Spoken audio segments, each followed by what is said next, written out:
dark. You kept pushing on, but then you went too far. When your ship has sailed and all your dreams are lost, everything is wrong, you feel like it's your fault. Just remember, I will be there for you, baby. Remember, there's nothing out there to get you, don't forget it. When life throws lemons, just call me. Just call me. Just call me.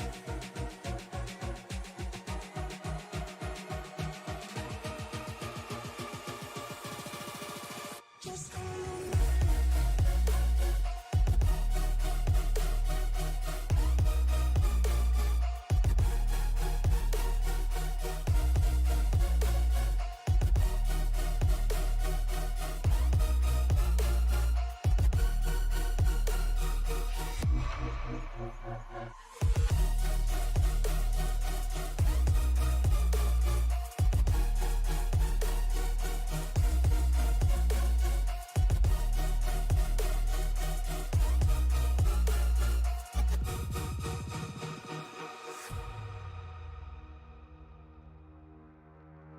You're stronger now than you ever been.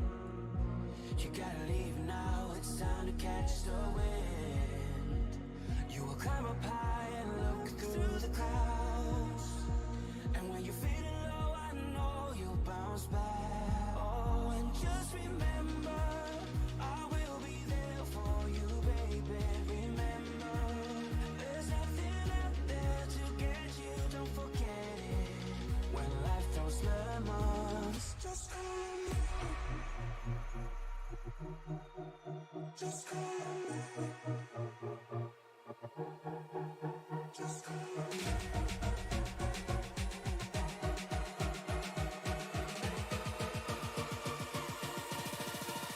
Just call me.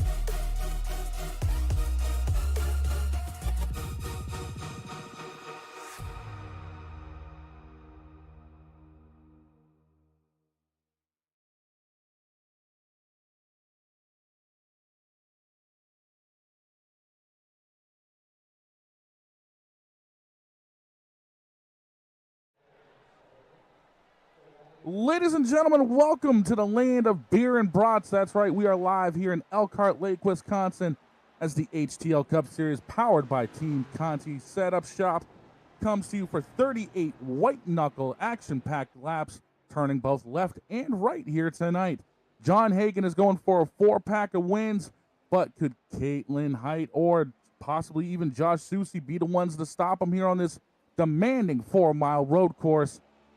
All of us here at Sim Racing Media bid you a very welcome Monday night to another great action-packed event.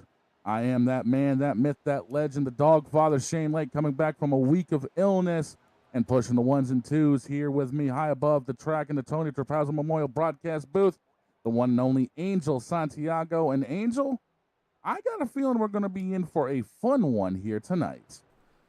Well, I'm excited because another one of those tracks where I'm definitely happy to be in the booth than I am to be out on the track. I love road course racing, man, but these next gens, they are just a tough animal.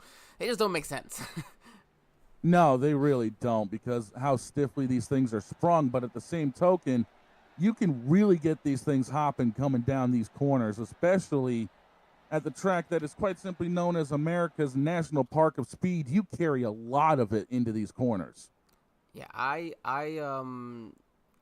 you look at that turn one right there. You see and how do you know it's turn one? Well, look at our race info coming up right here. You see there's just that red line and the white track going across it. You see all the way to the left there. It's a just about 90-degree angle. That's going to pose quite a challenge for a lot of these drivers. I think throughout this race, when the restart, we say restarts because not just the start of the race, but we have actual stage cautions. That's the only time we have them here in the HTL Cup Series for road courses. Having some stage cautions going to shake things up a little bit there. So when we're coming down to the restarts, even on green flags pit stops, when we do have them, drivers coming off of pit lane right there as everybody's trying to get slowed down from, well, of course, a very high rate of speed. It's going to pose quite a bit of challenge, just throughout this entire track for a lot of these drivers. Yeah, and the big thing is, as you mentioned, we do have the stage breaks here tonight. They're looking at the stages coming up lap 10 and lap 22, which means we could see stage 1 flipped. I've been talking to a few drivers in the garage area, and some of the strategies coming out are possibly pitting around lap 7 or lap 8 to flip stage 1 and go through then straight to stage 2, and then come in again and just make that your final stop of the race. But if you do that, you're still going to be pushing it on fuel because it's either side of 16 laps on a tank of fuel here tonight. So there's going to be a lot of mixed up strategies by the time this race is over. And I guess it really depends on where you are in the field as a driver. And of course, as long as you can be realistic about it, I think that's where you can decide what your strategy should be for the race. You know, if you're one of the fast people, then hey, go put whatever strategy feels best that puts it into your hands. You know, you don't leave it up to some random strategy. You are the fast driver, you know, so do what you can. You know, let yourself be the driver. Now, if you're somebody like me, where I'd rather be up here in the booth. I'm gonna try to find a way that I can just stretch it as far as I can possibly go. So that I can try to, just spend as least amount of time, on pit road. I want to be out there, trying to save fuel if I can, which you're kind of already going to be doing if you're one of those back of the pack drivers. You know, you're typically taking it a lot easy, so you're not pushing it nearly as hard as, maybe anyone out there in the top 5, top 10.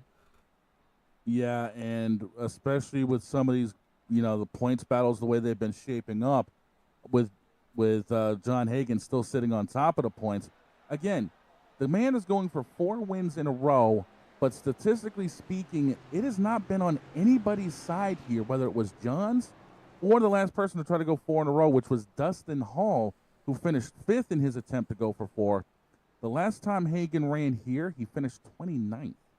So he's going to need a massive improvement. He might be able to get it done, though, tonight from starting on pole. Yeah, he only completed 24 of those laps, so he had exited that race, and, for whatever being the reasons, it shows that, he could very easily be involved in something, whatever the case is. You see right here how dirty the racetrack is right now, and I think this 5-minute warm-up before the race is probably going to be very detrimental to the first couple of laps of this race, because if I'm not mistaken, and I don't know how the settings are, maybe we should double check that one, but if it does not get cleared off in time for the race, it's the front drivers, starting up front, they're going to have a very slick racetrack in front of them, possibly a lot of grass, and dirt, whatever you can get, picked up out onto the track with, people just slipping and sliding off of the, off the racing surface here during this warm-up. Yeah, because iRacing's new debris model will be kicking up a lot of stones and a lot of grass, so they're going to be wanting to keep an eye on the edge of the track here, because one wrong move and you could be eating more than just gravel by the time this night is over.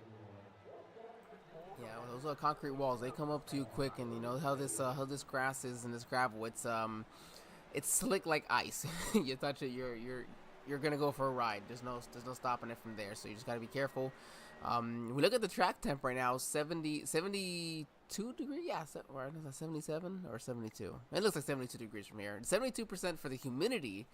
So it's quite humid out there. It almost feels like it's a Florida day, Shane, over there in Wisconsin. 67 degrees though. That's at least nice.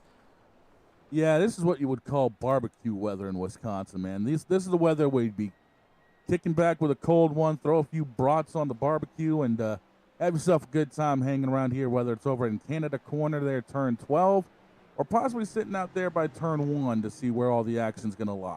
Oh, man, turn one's going to be filled with some great action, and hope to bring you some great views from that.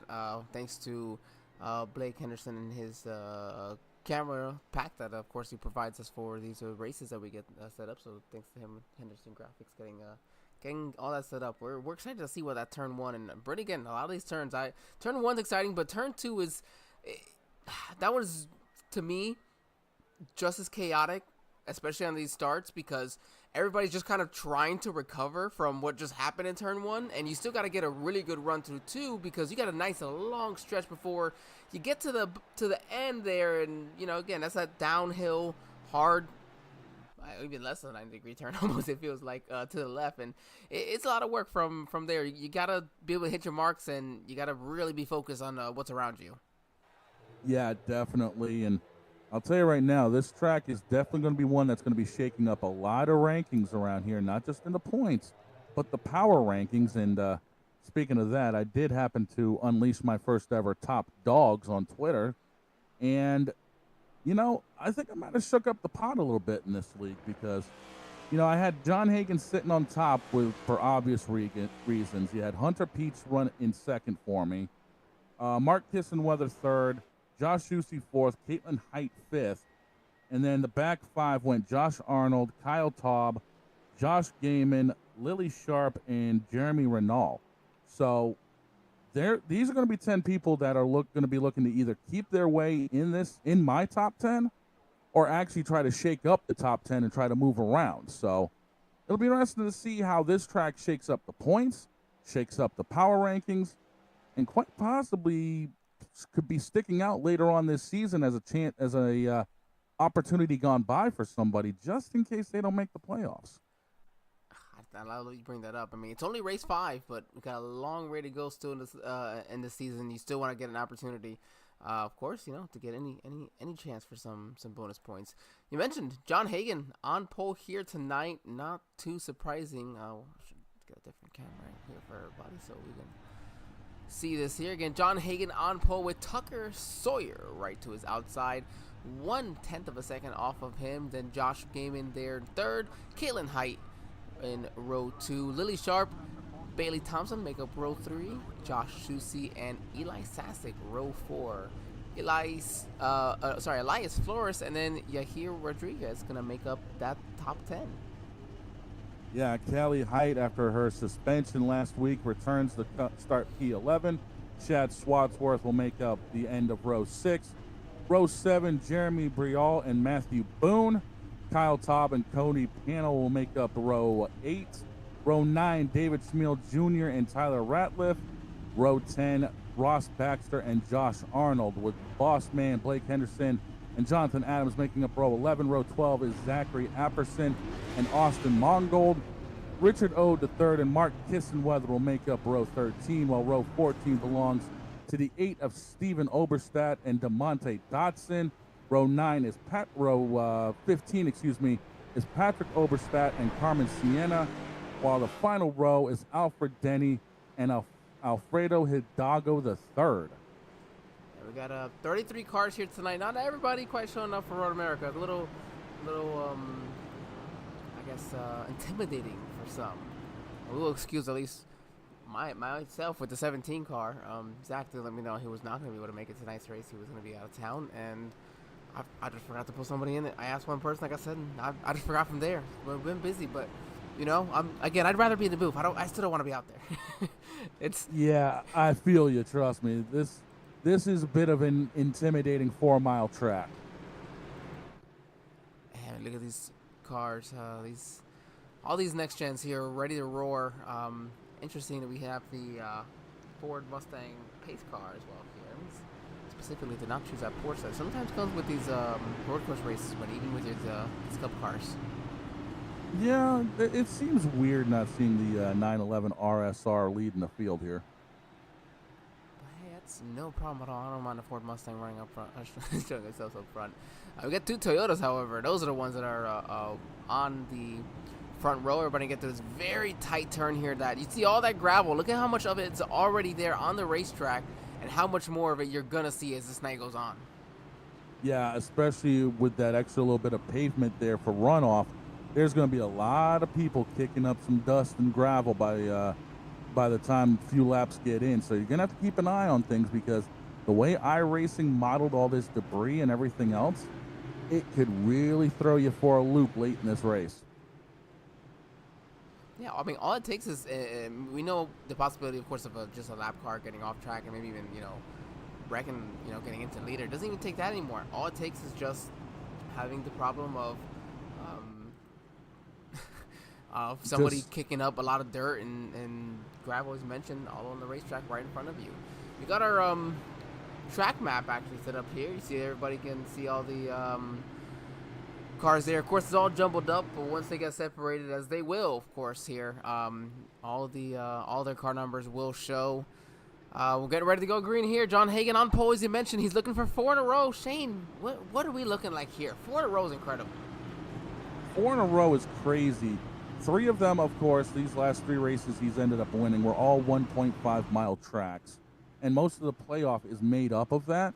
But to be able to actually stamp the win here to prove, hey, I'm not just a 1.5-mile guy, I can win anywhere, that's going to be putting a statement into the playoffs saying, you have to get through me to win the championship. And that's what John wants to do here tonight, is put that stamp on the championship saying, come get you some. See, here's the thing. I've raced plenty against John Hagen for 30, 40 races, multiple seasons, okay, of course, here. And not just in the next gen, but I've raced plenty against John. There's never been a question that he is pad fast. He knows what to do. Sometimes just a little bit, just too aggressive getting there, and he's really worked on refining that. See what he's got here. They're gonna come off this final turn. You see the iRacing.com pace cars taking the pit lane. We're ready to go green, Shane. As that iRacing.com Ford Mustang makes that hard right-hand turn, John's leading the field up to the green flag up this big old hill. Get the beer and the brats hot, because we're getting hot here at Road America. We are green. See what kind of views we get here down into turn number 1. Everybody spread out. Can we keep it together? Oh, I don't know. Saw a little bit of beating and banging here with the 19. I think we might be able to get through turn 1 okay, but I don't know. No. That's the 95 Tucker Sawyer. That was a second place starter. That was Sawyer backwards in the fence. Oh, my goodness. Oh, and he is already taking a toe back to... No, I'm sorry. That was... It's the Sienna. I'm sorry. To Carmen back there. No, he's got it back around, but wow. Look at John Hagen with a very wide turn here. Very wide arc. Yeah, using all of that runoff leading into that corner. We got someone else back there. Oh, we got Carnage back there. I saw the 19 around. That's the 83 at the top of the picture. Wow. It is Carnage here. We're going to have plenty of time to go back and see what different Carnages that happen, because they're going to get spread out here. But wow, a lot does happen here in the first couple of laps. Oh, 33. Oh, 30. Oh. Gaiman from the second position. This has got to be the cold tires. Oh, without a doubt, it's going to be these cold tires. Remember, 67 degrees was the ambient temp before as the race started. That's very cold tires. I think they're going to leave them right at 70, I think, as they start. Yeah, the track temperature was right around 88 degrees, so obviously there's not a whole lot of heat in this track right now.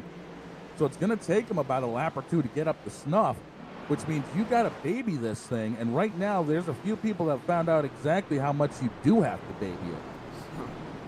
There's John Hagen. He's taken to the lead, but Lily Sharp up 3 spots already. She started 4th and said, hey, you know what? This is my opportunity to get that victory. I've run on a road course already. I'm ready to go out there and do it again. Good-looking race car as well for Lily here in that number 19 Toyota. But John Hagen, he'll lead lap 1 from the pole. Yeah, that wasn't surprising. With what John's been able to do here, sitting on the Overshot Pole Award, which never been $5. There's a sponsor plug for that one. It's not surprising because he laid down a 2:10 to get on pole here. As I was saying earlier, who does this man think he is? Senna? He came in last week after he ended up winning, saying that he was hoping just to have a good top 10 run. and this man busts down the pole. Come on now. Devontae Thompson's going to take his car down pit lane for in the number 47. You're right. It just unbelievably quick, and a 2:17.36 already. I mean, I'm telling you, I probably couldn't do a 2:17 on my own at full speed. You know, let alone that's going to be his initial lap here. They're going to try to all get through here. You see, this was the trouble spot. Side by side already. Back here for this 12-13 spot. Everybody, and most times, you know, it's not that, of course, anybody's doing anything egregious. It's, you just overcook it. You know, you overshoot it, and there it is. Yeah, it looked like, the 78. But yeah, hey, you Richard know what? ends up shooting it deep. Look what he does, though. He went all the way, and Alfred Denny does a little bit of the same. He went all the way down, away from, just about as far as you can drive in there, and gave everyone an opportunity where, you know, he wasn't going to get into them. That's an important thing here where, of course, you got to protect your car, but you got to, you know, have some respect for some of these drivers around you, too. You know, they're just trying to make it around here, too. They're getting here through this carousel. Yeah, where Richard ended up driving off of, if they got rid of the wall. Whoa! Mark Kissenweather tried really hard to get around the 38 of Ross Baxter, and that almost cost him the race right there. Yeah, that was dicey for a moment there, but where a moment ago where Richard drove off of, if they got rid of the walls, that's actually part of the short course here at Road America. So there's plenty of room. Whoa, no!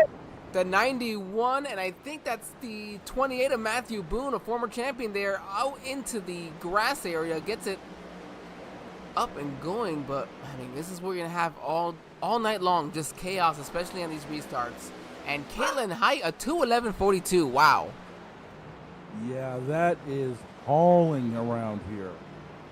I mean, a past winner at this track, sitting at a 2:11.42. Don't look now, but if you look further up, Hagan did an 11:29. I had to assume that maybe because he may have gotten like an off track or something. That's why I didn't give him that little purple mark that you get in the fastest lap.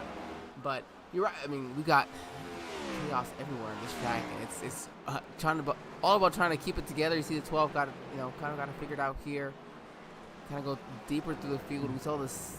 I think we saw the 8 at one point off track. So it was the 8 and a couple other people that were involved in that turn 3 chaos. I think lap 1.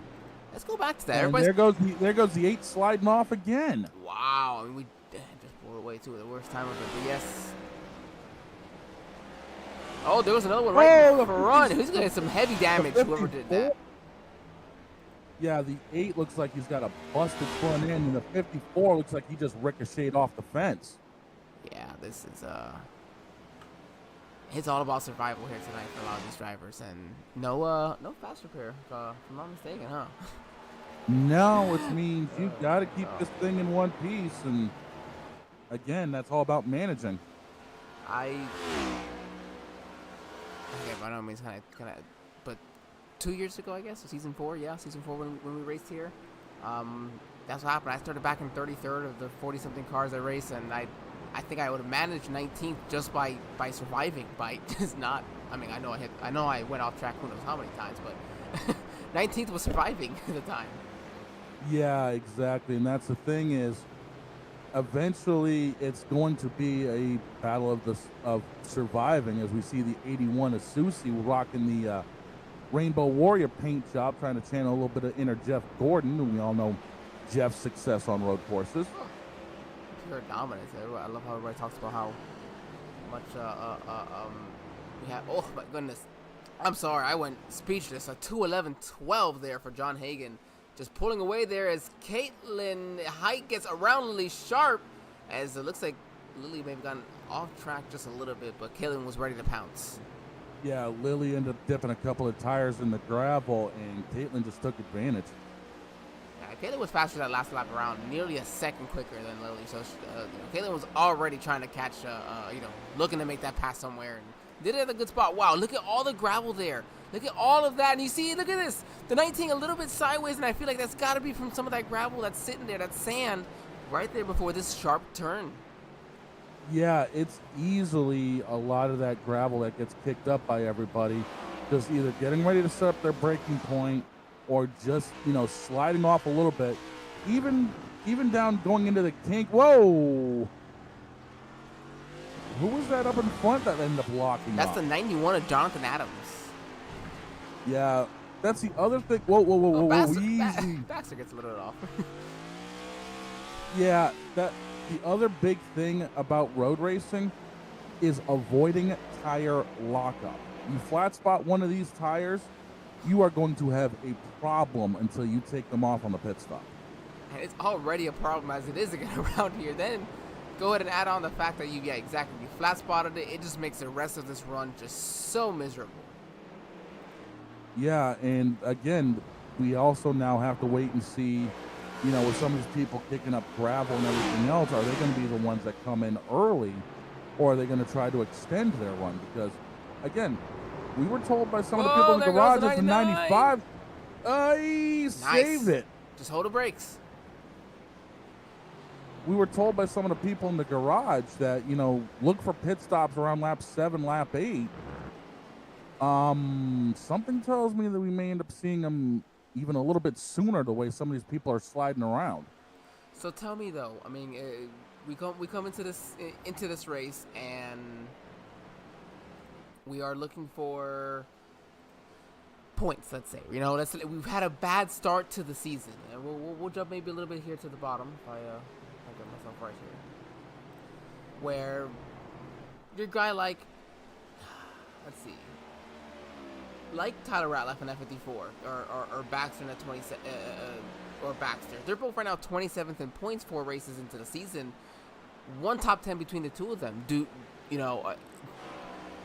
you just stay out here on this, try to get some points if you can? I mean, depending on how far back you are, of course, but try to go get some points on the board. They're free points sitting there. It wouldn't be a bad idea if your season is been struggling. A lot like some of these people, even guys like Shad has had problems and everything else. If some of these guys are going to be coming in ahead of you in points because they're trying to flip the first stage to get ready for stage 2, it wouldn't hurt to stay out and try to steal the stage points. I mean, this is exactly what drivers used to do under caution to lead a lap way back when stages didn't mean anything because they didn't exist. And you got 5 points for leading a lap. Look at guys like Dave Marcus, or a lot of those also ran. As we have the 24 drifting a little bit, thinking he's got a little tofu in the back end of that car. But no, you're right. Yeah, with Dave Marcus, and I like that you brought a driver like that up, one that a lot of drivers may not know much about. You see there at 24, kind of just shaking it, seeing where's my feeling in this car before I get into this heavy braking zone. Very smart. Well, not just that, but probably shaking some of the debris off of the tires, too. Oh, yes. You see a lot of debris off that corner. Look at he's doing it constantly. Look at all the gravel constantly being picked up. Yeah, this track has had a lot of kitty litter kicked up in it already these last few laps.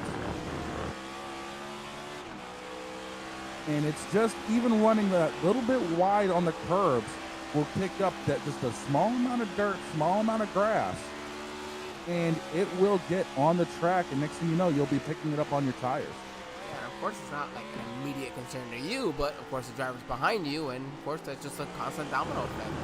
We're trying to jump on board just on a gearbox here with you here, just so you can see, try to see some of it. Now, of course, if he's not going off, he's going to kind of clean it up a little bit. So that helps when you're behind a driver that's nice and clean and not getting off track. Right, but you can see just off of turn 3 how much of that curb is being used. They are starting to leave tire tracks just on the outside of that curb. Big drive in there from the 88 Cali height, trying to keep it from... Oh, wow, look at that. Look at the rocks just getting picked up right there. I love iRacing. I love this that we get to see an experience. I know, right?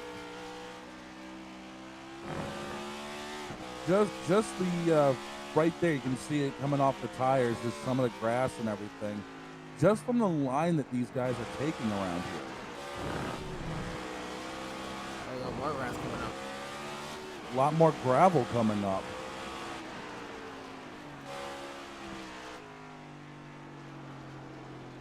that is just, as we just saw someone just run wide there. And John Hagan's got nothing in his rearview mirror right now. Man, this is just I'm really enjoying this. Of course, if you are watching us, make sure that you do let us know who you may be rooting on tonight's race. If you're a friend, a family, a sponsor, we'll be very happy to jump on with them. We got plenty of time, plenty of space to get every driver at one point, and we will. I'd say maybe going to at the halfway point or so. Oh, we do have a stage break, so we'll still have at least a rundown, but we'll still do a rundown at one point, maybe to the final run of all your drivers, so everybody gets an opportunity to see them. As seven drivers fast there. Yeah, we're only 6 laps into this thing. We got plenty of time. I mean, again, stage break lap 10 and another one lap 22. We got plenty of time. So you mentioned here stage break lap 10. You talked about people wanting to flip the stage, or kind of get this flip done early, and we just hit the lap 7 mark. As you see, 97 coming across down, hitting that first red. You see those little red dots, everybody? Those are the sectors on track where kind of divides up the track and timing, I guess. Now, I'm watching Hagan's line going into turn 3. He's almost up against the wall on the other side of the red and yellow curb before he even enters the corner. So he's making as wide an arc as possible to get through there. And it seems like there's so many other drivers are not doing it that way. It carries a lot of speed through there as well when you do so. Yeah, exactly. There's a difference of at least 2 or 3 miles an hour doing it that way. And at such slow speeds through there, that's going to make every bit of a difference. Yeah, because the way the normal line is, you don't see people that far up against the wall. They're maybe running the right side tires on the curb, but he's about 3 feet further over than that, and that can make a huge difference in lap time and also tire wear.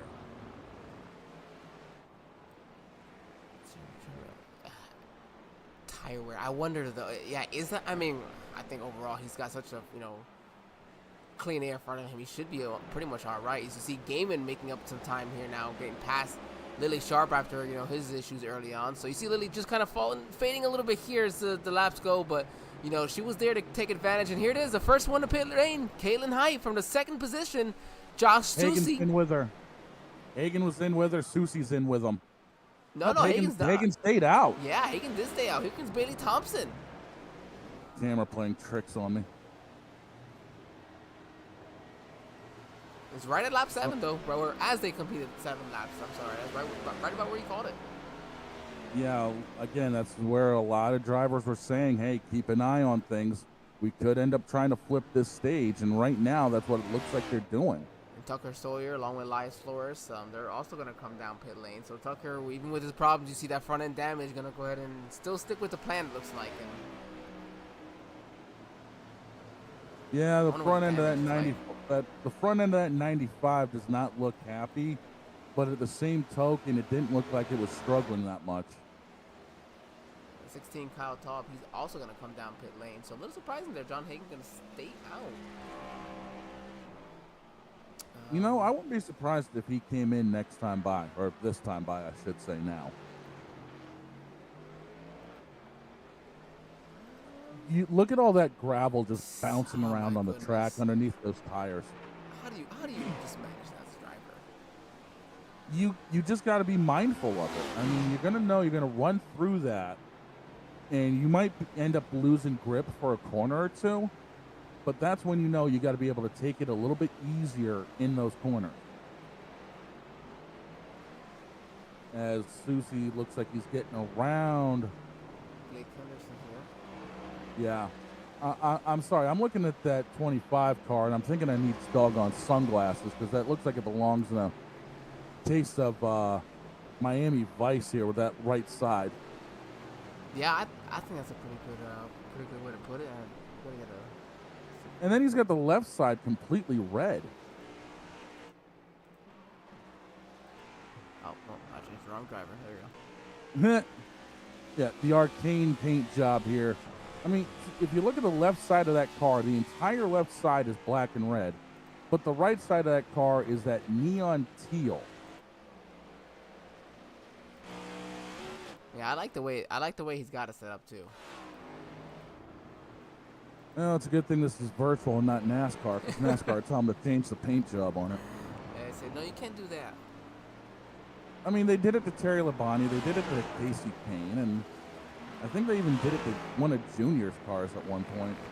I wouldn't surprise me one bit. We'll go jump here. We'll start following along with some of the incidents that we see on track here. Although John Hagan just did hit pit lane from the lead, so Fredo, he's got to go there.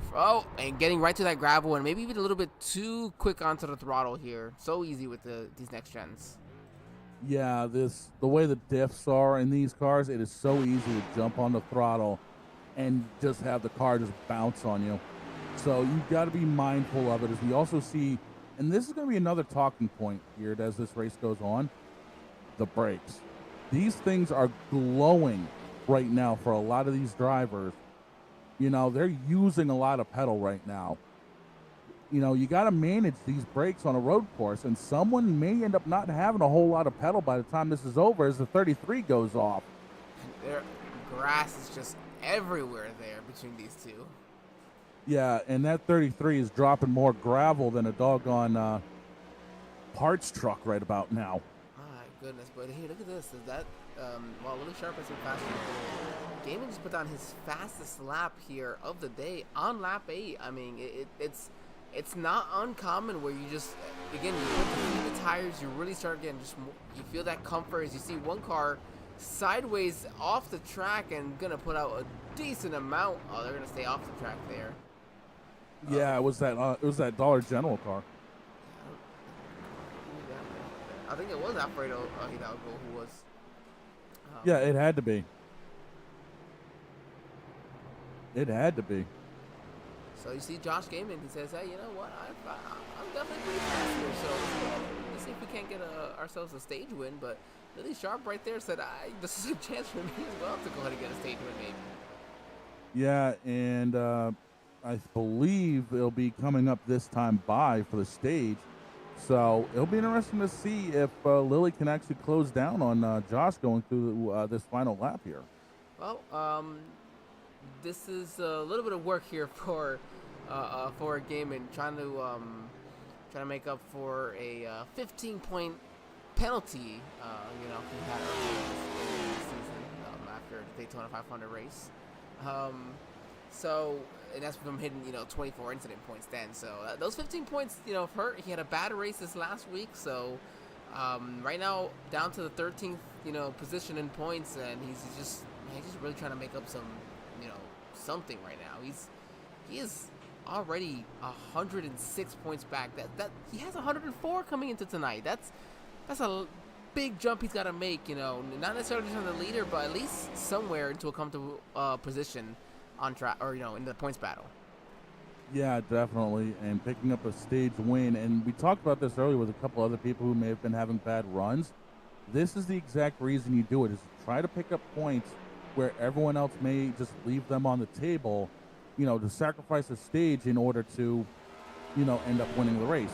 Again, sacrifice the battle to win the war. So, this is where Josh needs to be able to make hay while the sun shines before, having to come down pit road and getting back in that hornet's nest later on. As there's the 97 kicking up all of that gravel yet again. This carousel is going to end up turning into a dirt track corner by the time this race is over. Might be beneficial to some of these drivers. That might be what some of them want. they want to be dirt tracking out here. Remind me of turn 9 at Riverside. So you see another incident here is closing in on what should be our stage break, and we have a couple cars involved in an incident here. Oh man, just touches that grass and look what happens. That's all it takes. It's so frustrating. Yeah, and then got pounded. Looks like that was the 38, I believe. So John Hagan, he will pit and still be able to get some stage points here as a caution here does come out. That would be the stage end for first stage. You see John Hagen would come back there 8th. Caitlin Height would be in 9th. And Susie, just 2.5 seconds there right behind Cody Pinnell to try to get a top 10. You know, that 1 point can still always make a difference.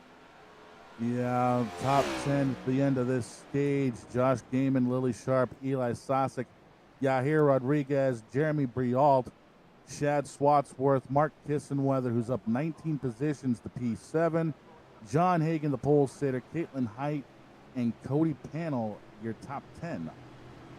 Let's go ahead and let's bring in Gaiman here for as our stage winner. Just a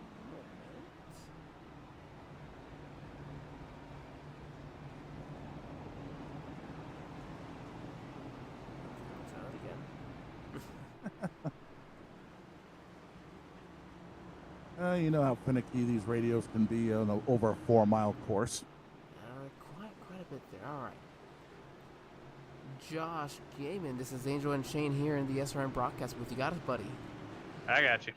I hope we don't interrupt you too much here before you get to your pit stops here, but gonna come home with a stage win. What was the difference here, Josh, in saying, hey, I want to go ahead and go for a stage win, get these 10 extra bonus points in my back pocket versus hitting pit lane? John pitting, that was pretty much the decider. If he didn't pit, I was probably going to, but I heard it said leader pitting, so I stayed out, and because I need the points right now, so why not?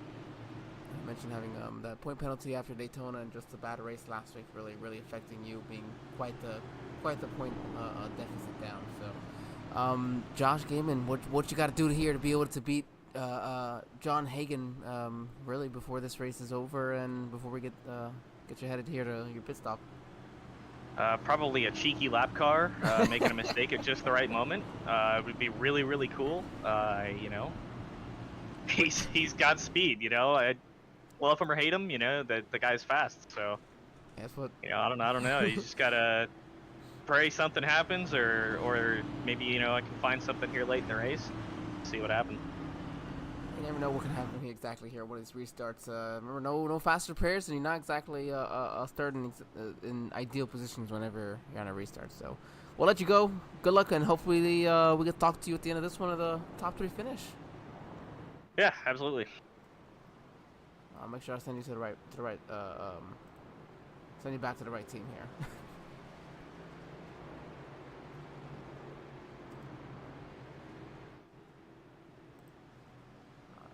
If I send it to the wrong team, I'll find out about it later, right? Exactly. Oh man, that's one thing that my broadcasting has to do a lot. There it is. Looks like we should be coming down pit lane here. Yeah, it looks like it's going to be the top 7 that are going to be coming down, which is going to cycle Hagen out to the front. And I think they're going to be also waving around the lap cars at some point as well. But right now, yeah, it's going to be a good chunk of people actually coming down here. I think a lot of them are just anticipating trying to top off. Yeah, just to make sure they can go to the second stage.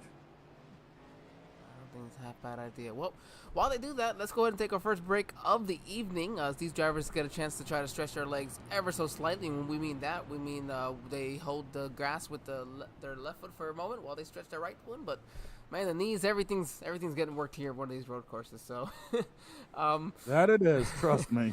We'll be right back, everybody, and we'll get to the lineup as they get off pit lane here in just a few moments.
Ladies and gentlemen, welcome back to Road America in the HTL Cup Series, powered by Team Conti Setups. John Hagan will reassume the lead with Caitlin Height breathing down his back bumper with Josh Ducey, Tucker Saylor, Elias Flores, Josh Gaiman, Lily Sharp, Eli Sosik, and Yahir Rodriguez, with Jeremy Brialt rounding out the top 10. Why am I not surprised that this is shuffled the way it has? Well, it's exactly how it was. Those drivers wanted to come down pit lane and early on kind of flip it, get back to the lead here, get that track position, because I'll tell you this much, I really do not want to be in the middle of this pack coming on this, on these any of these restarts. Yeah, it's a hornet's nest. I mean, we haven't seen it happen 100% yet, but I've got a feeling as things pick up intensity-wise, we're going to see it maybe the unexpected happen, and somebody probably get shipped down into turn one like they got shipped off the front end of Paul Tracy's car. Oh yeah, that doesn't sound too surprising. That's what makes, of course. Oh man, look at all the gravel. Look at all the gravel. Look at everything being picked up by these cars. Unreal. Yeah, and that's again, this is the new iRacing debris model. That's why everybody is seeing these stones getting picked up. Is all the gravel that gets placed around the track from everyone going off, it ends up in the places where you may not want it to end up. I like how we have Cal Top here, the only lap car looking to get his lap back with a wave around. It's gonna be a long way around, but hey, it's a lap back nonetheless. Yeah, pretty much. I mean, it's a 4-mile lap, and he's going to end up getting it now, so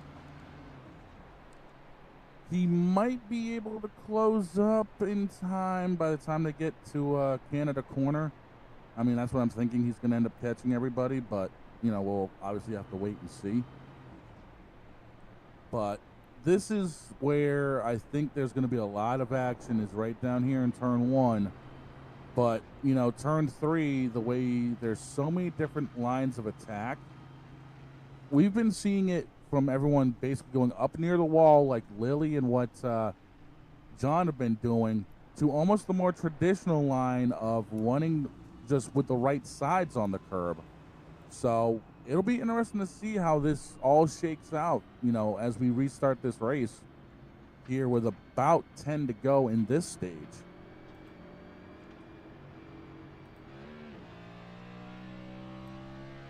Drivers just trying to catch back up to the pack. You see, look at your track map. You see the 16. You see the very top left. You see where that's that carousel, kind of just a very, you know, this nice perfect circle there. The 180 it looks like. As for the 16, right next to that 54, right behind that 54. You gotta get all the way back around still to get behind where the leaders are, who still aren't that much farther behind them. It's incredible because under pace laps, you're going slower, but it doesn't feel so much slower when you're trying to catch up on a wave around, because you're also trying not to wreck it accidentally. Yeah, I mean, it's only about a minute 50 difference from a regular speed lap to a pace lap around here. I'm looking at it right now. John Hagan's best lap at a 2:11.11, and a pace lap around here is right around a 4-minute mark. So you're still looking at about a minute 50 to catch up. I was like, hey, how long will you take the wave around? Oh, it's been a while. I'm still getting there.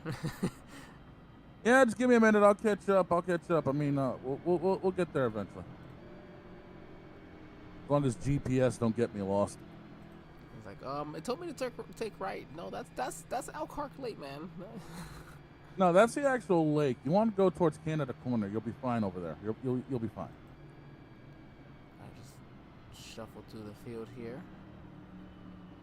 Yeah, it seems like a lot of people are going to be restarting in second gear, which, well, we're still catching up to the field here. They're getting ready to hit that kink. We still got a few ways to go here. Well, I mean, if you're trying to save fuel, you should be in 5th gear. 2nd gear doesn't save fuel, so that'll tell you who's looking to save. Well, the way these cars are geared, you're only looking at, if I'm seeing this right around 30, well, 3rd and 4th gear, you're only at about 35, 3,600 RPM. 2nd gear, these guys are going to be running probably 47, 4,800. But on the restart, right there, you're seeing 2nd gear 40, well, now going up to... Look at that, just banging off the car. That is all the gravel that gets kicked up. Now, as a driver, that sounds absolutely horrible. That's their view. Literally, the sound of the gravel kicking up off of your car, it sounds like hail almost. It does. It really does sound like hail. All right, let's get it going. Race cars back off after making that hard right-hand turn. It's John Hagan and Kaylee Height, a couple of the top dogs in this division. Barney's got the green flag in hand one more time. Hagan gets the jump. We're back green at Road America, and Kaylee's actually trying to hang with them. 25 to go. Oh, they're wrecking in the back. Oh, the 91's around. And here comes Josh Susi. Oh, does he have anything? He's going to slide a little bit off the corner. Here comes a 3 to the inside to take that 2nd spot back away. And they're just chasing here John Hagan as they go into turn 2. And look at everything. Look at all the gravel. Susi flat out sent that thing going into turn 1. Just barely kept it underneath him. But Richard Odie. Oh, there goes the 78. I don't know how Alfred... And he got somebody. No, I think Alfred Denny did not. I think he did not hit him. That nose is clear. If he didn't hit him, he that's a Pucker Factor Zulu moment right there. We'll go back and look at that one. Hopefully we get an opportunity to, but because how he did it, and everybody does a great job. See, oh, look at Sienna get this thing a little bit sideways there. Carmen does, but okay, I just noticed something as some of the drivers are running through that. They are literally now kicking up dust clouds. That's how much gravel is sitting on the outside of the track. Yeah, especially there right through is here. Dust clouds right through there. That is going to play a huge factor late in this race. But man, oh man, what a restart. Susi flat out sent that thing into turn 1. Gets it crossed up, and there's the 78. Oh! Wow. I can't. Oh! I don't know how you did it, Al. I don't know, buddy. He stood on that thing with both feet and a hand. Oh my! He stood on that brake pedal with both feet and a hand because that was insane. And, you know, what a job from Wisconsin here himself. Oh, it was a checkup in front of the 91. And unfortunately, I don't know who that was that turned them, but they had nowhere to go. We'll check that out one more time. It was a 12. Yeah. Wow. The 91 gets checked up by the entire inside line in front of them, and then the 12 just flat out jacked them. There you see the 97 with a 1.6 second lead. The battle there, Yahir Rodriguez and Lily Sharp, they're slipping and sliding right there. And it looks like Yahir will take that position. Lily just not going to give up anytime soon. Sharp right-hander. Here comes Elias Flores right behind them. Bailey Thompson's about a 1.7 seconds behind this pack. As you see one car off to the side, Tucker Sawyer. Well, he just cannot catch a break. He's just, oh, he is, man, he might be wrecked. Yeah, he's not moving. Blake Henderson off track as well. Well, Sawyer's back moving. I don't know what. Oh, Henderson just pounded the wall under the bridge. I like his gloves or hands. Yeah, that's actually pretty dope. I don't see any. I don't see any reason unless there was something that happened. Like maybe his monitor or something. Either that or he had a tech issue. And the 25 gets off track coming off a 3. He tries to bring it on and throttle up. And that's where he just wrecks it. Oh, there it went back there. But yeah, that's exactly what happened. Yeah, he comes off of turn 3 here. throttles up, gets it out from underneath him, hits the grass. He does a great job saving the car. The impatient, a little too impatient. Until he doesn't do a great job. And Man, and those are the most frustrating ones, because you just know that you didn't need to do that. Like, you were fine, but you're just so anxious to get back out on track, and you just kick yourself every single time. I understand that. And that's the thing is, beforehand, he totally could have got away with it, but the way these updates are, no one can do that anymore, because it will screw with your tires. John Hagan, a 210.9. He said, sayonara to this field 2 laps into this run. Unbelievable. And I'm sorry, did you say did you say a 10.9? A 210.9. And Josh Gaiman off track. Wow. Well, let's see what happened to the 33. Oh, he tries to avoid running into the back end and still gets the 31. Oh, David Smeal, who typically not in a car, actually filling in for Kevin Gibney Jr. tonight in that number 31, who, I already know my friend Kevin. I know he probably just said, I'm not doing tonight. I'm not doing a road course. I don't have the mental patience for this. No, some people just aren't big road course racers. But you know what that also means? They were teammates, the 31 and the 33. Yeah, that's going to be an interesting discussion in the Tuesday morning debrief. But hey, you know what? Nothing David Smeal there could do. He was trying his absolute best. Yeah, he just got doored from the 33. I think what happened was the 33 just got a little too hard on the brakes, started chattering the rear end, and just unfortunately tried to pull his best Scott McLaughlin impersonation. It just didn't work. I do apologize. Kevin Gibney is taking a break. He's got some personal things he's got to get handled, and so David Smeal Jr. has been called up to be able to race full time, which it's good for him. He doesn't have to be in a non-chartered ride anymore. He's now got himself a chartered ride for the season. For at least the next couple of races. So. Oh man, look at this! Look at the come to the S's here. Following Jeremy at number 74, got Carmen kissing Westford there, at number 12, and then Boone there in 12. 22 to go as well. Just keep an eye on that. We're really starting to count these laps down. Yeah, definitely. And the way this track is shaping up, things are really going to start getting interesting here. Lily just put down her fastest lap. That's really sharp in the number 19 Toyota Camry. You're going to put a 2:11.74.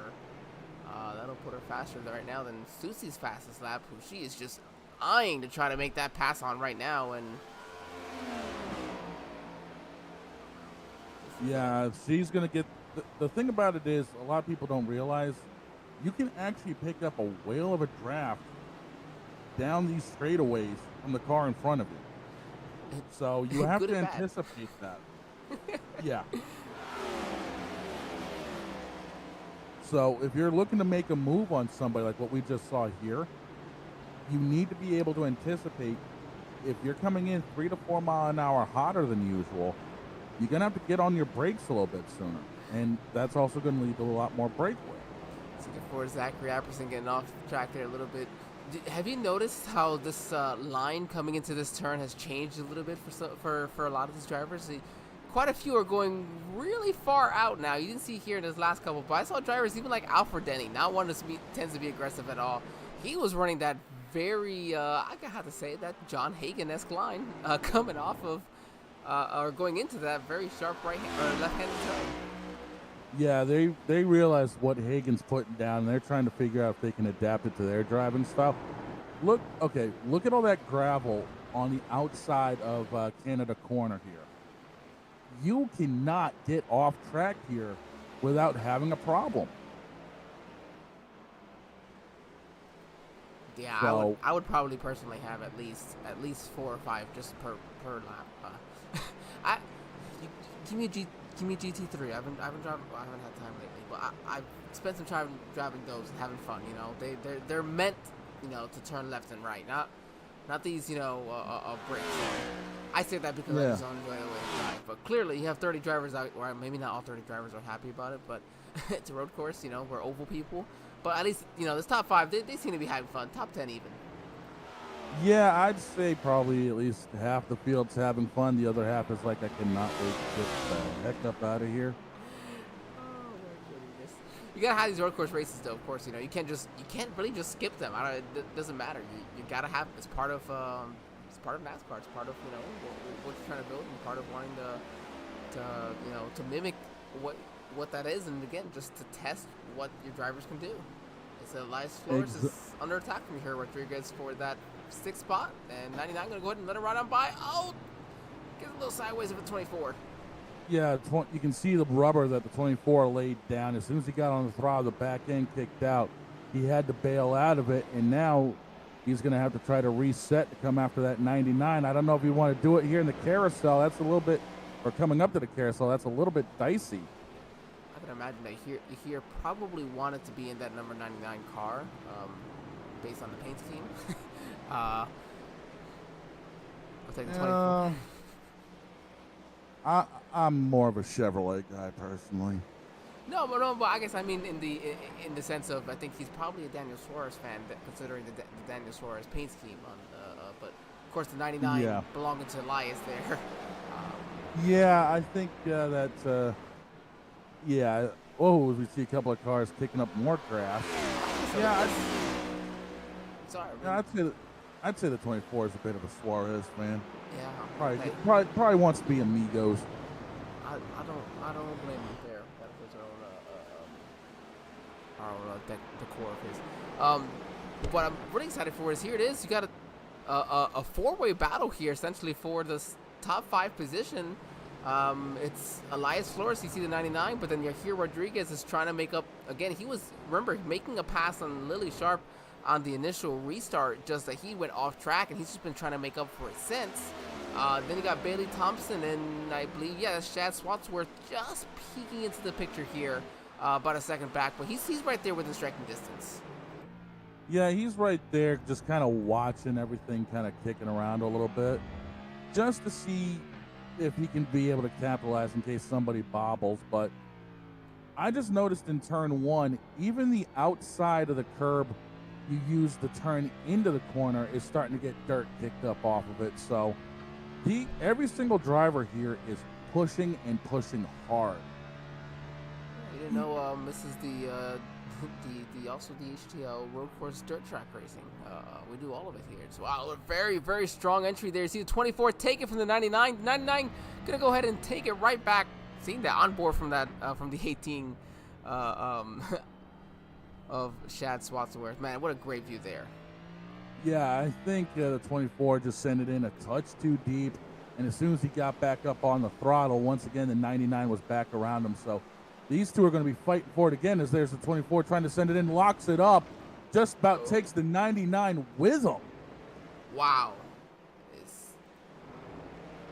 That was close. It's Josh Gaiman I think he had an issue just there as well. So here, just going to have to kind of, you know, regroup as 3 cars under a blanket once again for this top 5 position, as Bailey Thompson kind of took advantage of that and put his forward into that 5th spot. Yeah, Bailey was able to get that pass done before the kink, as the 24 is kicking the car out again sideways coming off of that corner. Now underneath pressure again, that 99's got to fend the 18 off. And Caitlin Height, pit lane. Caitlin, I think, may be trying to go long term here, because this is a little on the interesting side. This is a bit of a short pit. Yeah, must be again. Hey, I mean, I'm broadcasting, not racing for a reason, so I don't question what I see. Jeremy, the number 74, he's gonna go ahead and do the same thing, gonna come down pit lane as well, but not a ton of drivers really coming down right now. No, and again, talking with drivers, one of the other notes I was told was underneath caution, you could save up to a lap and a half of fuel, but still coming in now, you're not going to be able to have that much saved. So they might be trying to make a 3-stop race out of this. I mean, and there's also, remember that Kalen Height, 2 races here, 2 top 5s, the only person to say that. So, Yeah. well, Yeah. we'll see what she's got in mind there. Yeah, this could be a huge flip. She might be trying to do this now, knowing everyone else is going to try to come down pit road to try to be able to dictate her position on track and try to take the lead over and, go from there. Because the stage break was, let's see, Stage break was lap 10. They got the next one coming up on 22. 22, that's what area was. Yeah, so within just a few laps here.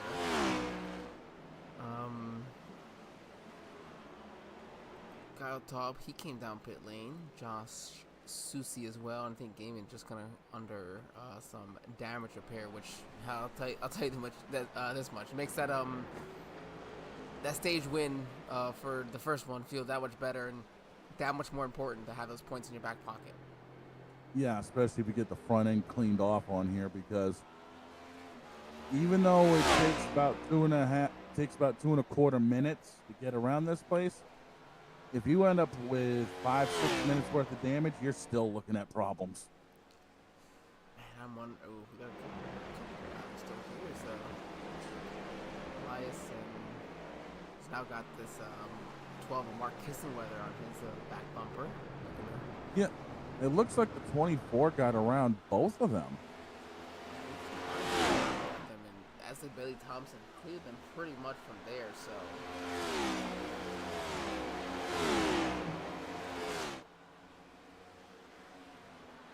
Yeah, it seems like Susie's been sitting there for a while, so I don't know what's been going on with the 81 car. Maybe he's got something going on we don't know about. And yet the 33's still sitting there getting damage fixed. So, again, coming in big with those stage points, last stage is going to be a lot helpful coming out of this race.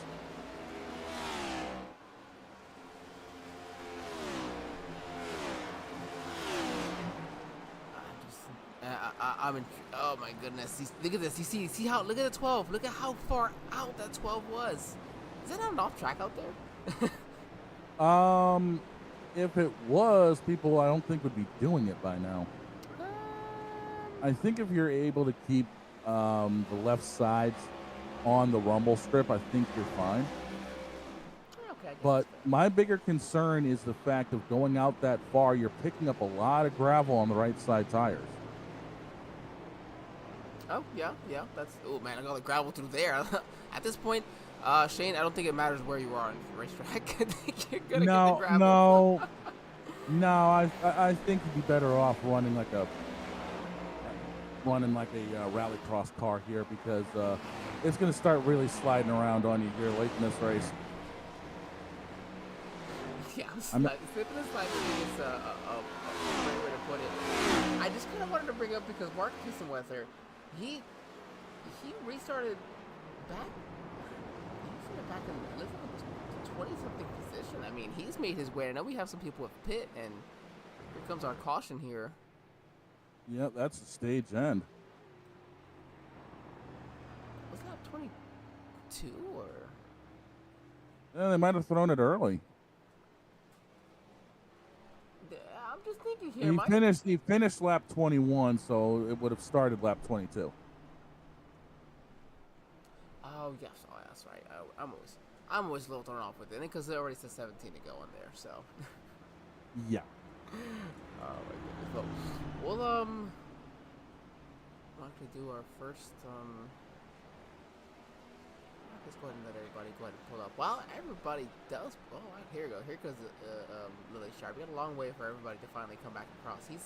It's 24 seconds from Lily Sharp in second. I'm sorry, John Hagan in first, all the way back there to Bailey Thompson in third. So it's a long way back. That's It's going to take a while. yeah, it's gonna take us just a little while. So we'll be right back, everybody. Hang on tight. Let's we'll be we'll be right back. We'll let everybody catch up here. Give them moments. Yeah, we'll be back, everybody. Sit tight and enjoy the show.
Alrighty, everybody, we are back here. Our brief break. We've got what is 17 to go right now. We'll come back across the line when most of the pack is caught back up. So we'll be looking to be 16 to go when they come in for fuel.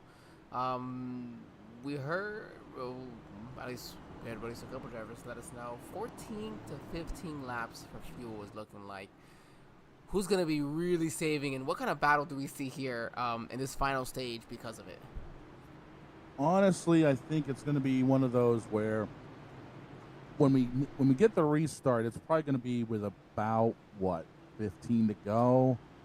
If you're able to save up enough through the caution, through all these pace laps, you might be able to get there, but it's going to be a huge battle of conservation.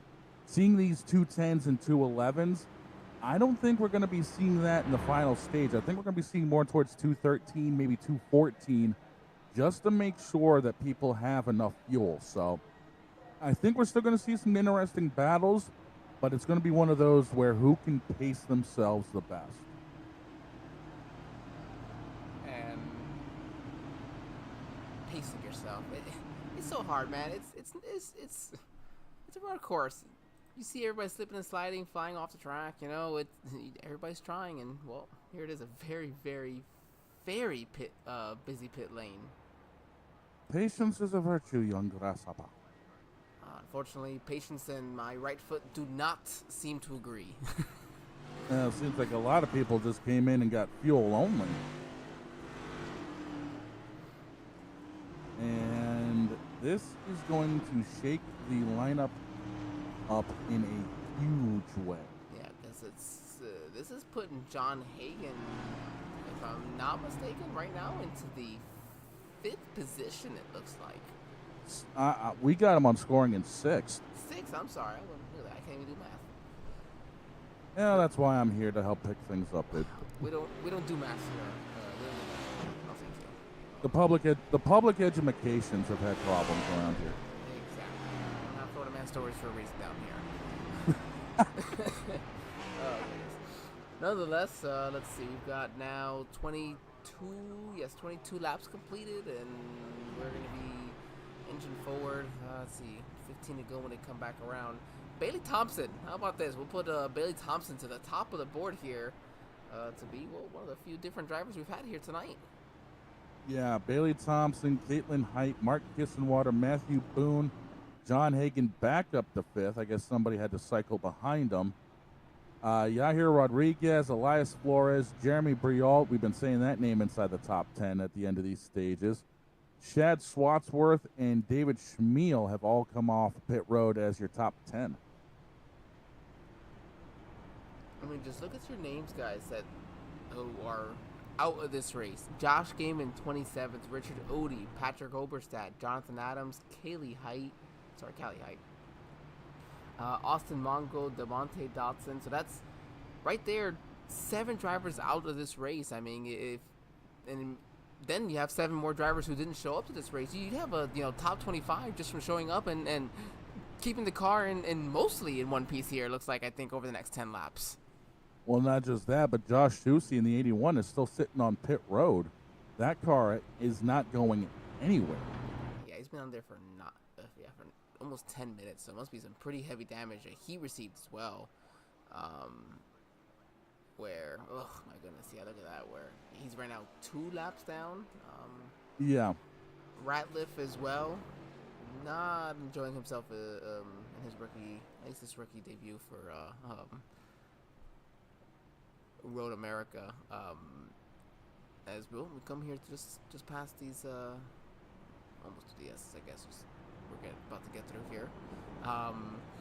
Yeah.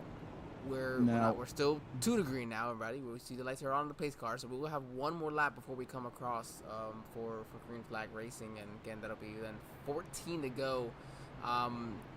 That's gonna be really close. If you can come back down and top it off, maybe you have enough fuel to make it to the end here. Or if common sense reigns supreme and you're just driving around this place in 4th or 5th gear, maybe you're saving enough now so where you don't have to worry about coming down later. So this could, because listen to the cars right now. They're not in, 2nd or 3rd gear because obviously former driver or going to be current driver again soon.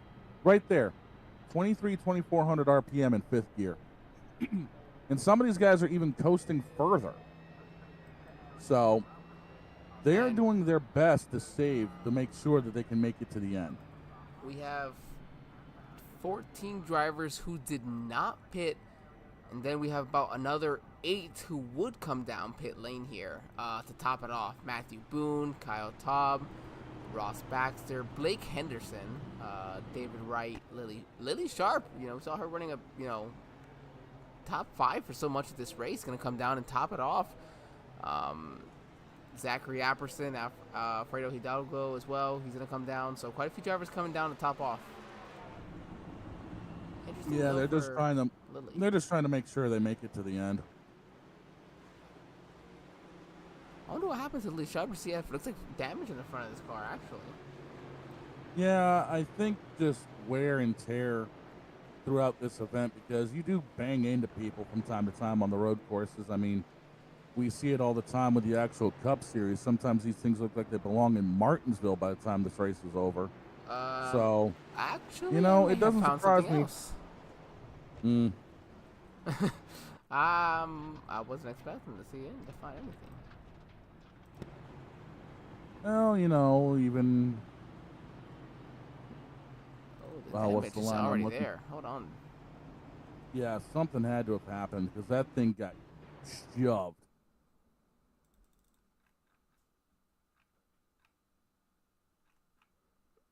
Runs wide. No, must have been well before that then. It had to have been. And the other thing I've noticed dealing with Lily is there have been some minor connection issues with her. Yeah, that's the thing. That's the thing for Lily. Yeah, it seems to be. Right here in front of 27, actually, of Bailey. Yeah. I think she's just been suffering from that front end damage for a good part of this race.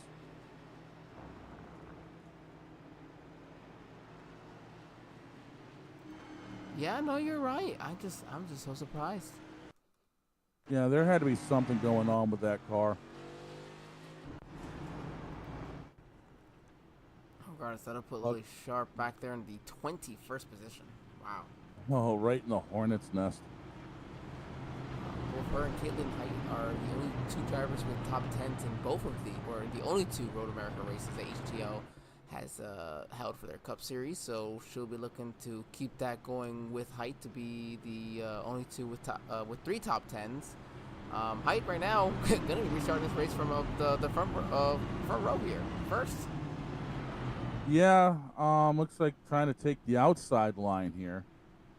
With it looks like Bailey Thompson on the on driver's right. Is it? I think. Yeah, What? should be it. Yeah, no, I was wondering, like, is it Thompson or or Height that's going to be restarting here first? But I believe it'll be the 3 that'll be firing off first. I guess we'll see who gets the launch here. As the iRacing.com pace car ready to come down pit lane. I don't think it's gonna matter who ends up getting the launch first. Let's be sitting behind the brake. 97, you're right. Yeah, and it looks like as we get the restart, I believe Caitlin did get the jump on it. Nope, it's 27. Yeah, 27 was the lead. But Caitlin is getting shoved. Oh, here comes John Hagen. Hagen tries to make the crossover move work. Caitlin shuts the door. Oh, the 24 went in deep. And he may have taken out a couple more with him. Yeah, looks like he got at least 1, if not 2. That was the 74. No, 74, Jeremy. He's been running so well. Meanwhile, Caitlin got around the 27 and brought a couple of people with her. It's like everybody makes it at least to those first couple of corners. Let's see, down to the sharp left-hander. Hagen's going to make his line work to try to get around Kissenweather, making that outside line stick. That 97 is evil tonight. Oh, the 95. Oh, 95 goes around and parked in a very precarious place. Oh, and so is Alfred Denny there as well. Oh, man, he had made it all the way up to the top 10 there for a moment, both of those drivers. Yeah. And now, cue the Jaws music because here comes the shark. You can catch her, but where are you going to make that pass as well? Let's not forget Caitlin Height has also found victory lane at Road America before, where it's not like Caitlin's just going to be able, just going to be a light pass either. No, but I've noticed with the 97, he's been strong in Canada Corner. He's been strong in turn 14, and he's also been strong in turn 1. And Caitlin is going defensive line early, running all over the curbs, going through the kink, and just trying to back up to John Hagen in a way to make sure he can't get that huge run to go past her. What a battle.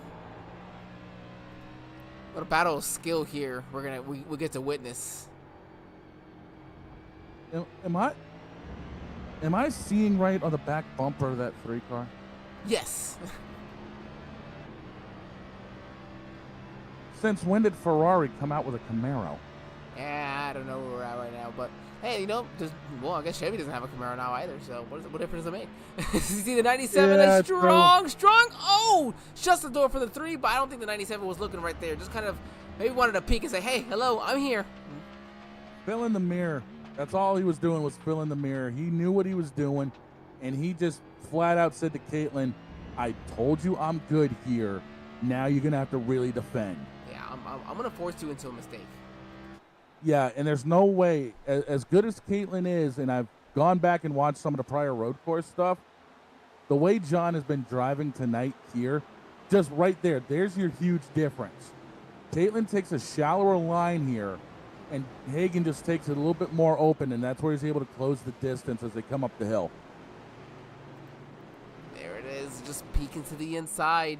And you see Mark Kissenweather right there behind, just waiting like, oh man, if one of you two makes a mistake, or both of you make a mistake, this would be really nice for me as well. Yeah, right now, neither one of these two are saving fuel. They're going, hammer, tong, tooth and nail, fill in the blank what you want to do, because quite frankly, the best line I can think of is, to quote Jim Ross, business is about to pick up. Yeah, I think it's really about to start picking up here. Caitlin Height's got a rear view mirror full of that number 97 of John Hagen.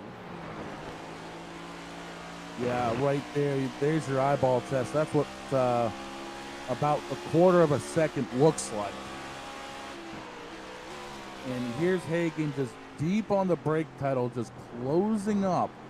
They're a little bit more equal in Canada Corner right now, but you'll see Hagen in the front section of this track.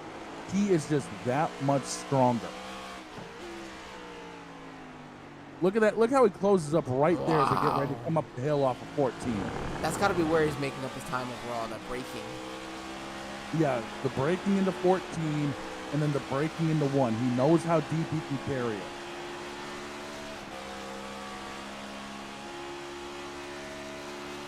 And just watch right there.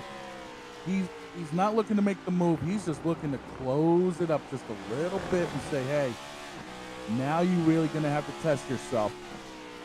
I mean, we have 12 laps to go, so without question, John has to be patient as he gets that Hey, front bumper. He just put a little bit of bronze paint on the back end of that Ferrari. That was what they described as what Kevin Harvick likes to do, where he's just messing with you a little bit. He's letting you know, like, look hey, into the inside. Inside move right here. Now, this is not John Hagan's normal lane. Oh, a little squirmy. Oh, my goodness. He makes it work. Wow, my goodness. Look at the launch. He gets right to the middle of the corner. Unbelievable. He just pulls right away. There's nothing Kalen could even do in that situation, it feels like. No, and Hagan even wheel hopped it a little bit going into the corner. That's what the back end did there. When the shimmy, that little side-to-side shimmy was a little bit of wheel hop. He quickly released the brake, got back on it, and made that pass stick. Wow. What a way to make that pass done. And we got quite a battle here in the back, I gotta be honest with you. We've not had a chance to talk about it, but it is quite the fun watching these drivers right now battle for, looks like they think it's, the top 15. Yeah, 15th spot here, all behind this number 2, Josh Arnold. Yeah, it looks like the boss man, Blake Henderson's going to be giving up a couple of spots here. I don't know if his car has been right ever since he got the nose knocked in on it underneath the bridge. But, you know, he's hanging in there as best he can with an ill-handling race car. Yeah, I'm pretty sure that, yeah, it is not working out well, at least not the handling-wise. Especially on those long straights, you know, your straight is down RPM, you know, down some horsepower as well. And you see that 74, Jeremy just trying to make up some time that really just got lost from that initial restart, which I guess we can probably go back over now. I think we got a couple of minutes now. You saw just go right in, you know, to turn 1.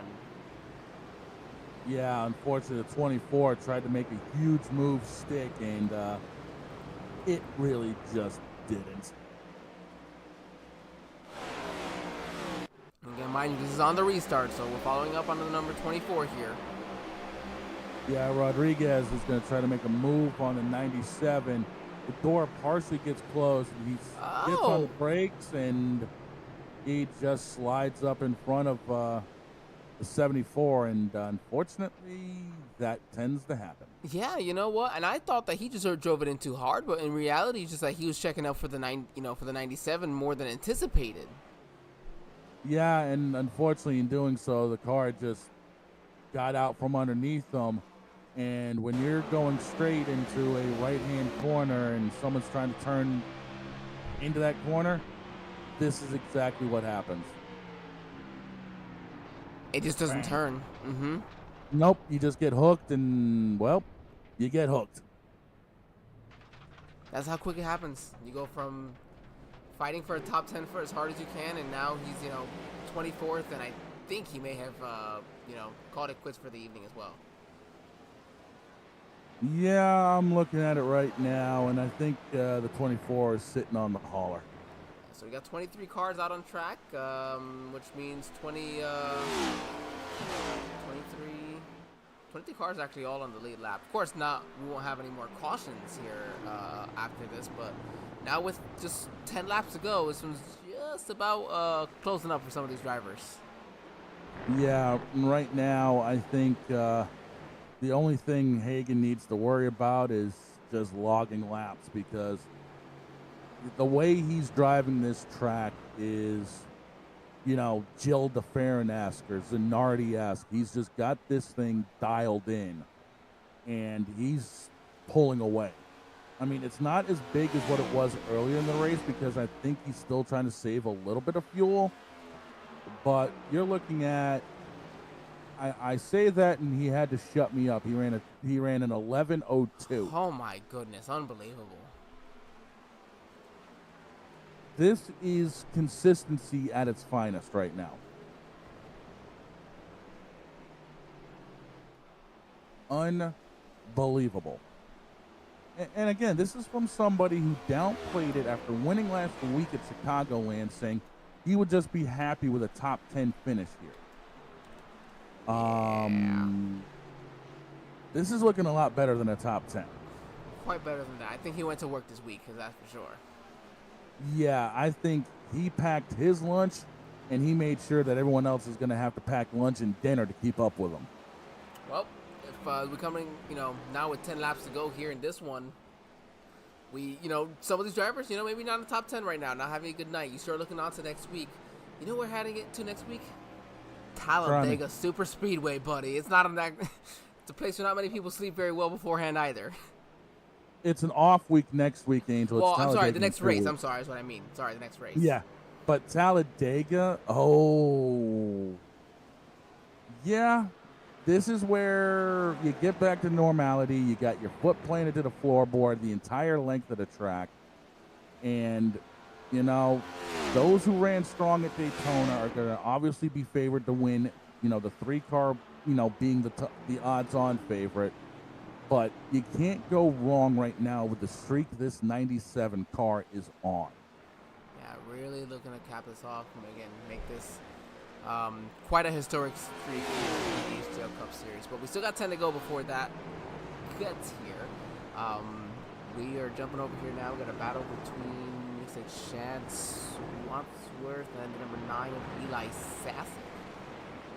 Yeah, Shad's hanging on to the top 10, and Eli wants it. And Eli's reeled him in the last handful of laps. But, Shad's also been a lot more consistent lap time-wise. So maybe, a little bit of give and take here and just kind of following him. But, again, this is about as close as we've got for anything right now is up front, that 97. Pulling away. Well, it ain't the Has-Been Hotel. He's gone checked out of the SmackDown Hotel because that's what he's laid on everybody tonight. Look at this Eli Flores making this pass now on David Smeal. They kind of got back and forth for this 5th position. Great run for David Smeal back here now in this number 31 up to the 6th position. And bear in mind he got slammed in the right side by the 33 car at one point. And he's recovered to go inside top 10. That's a great recovery for a damaged race car. That's a great recovery. I think you said that right. Great recovery there for him. You see Lily Sharp has recovered pretty well now, all the way up to the 7th spot. So still a chance to get a top 5 for Lily. Yeah, I mean, the front end is hurting a little bit as we see the 31 tried to make the move on that 99. And it's just not going to work out as we get ready to head into the carousel here once again.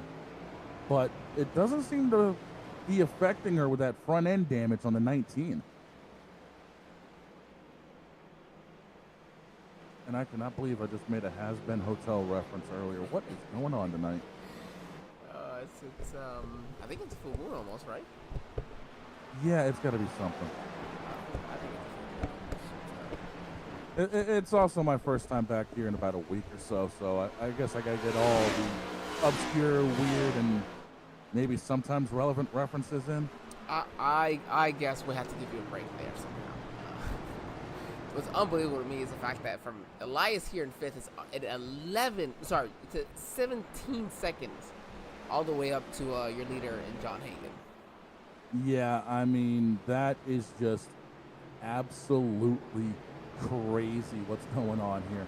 Hagan just ripped off an 11:58.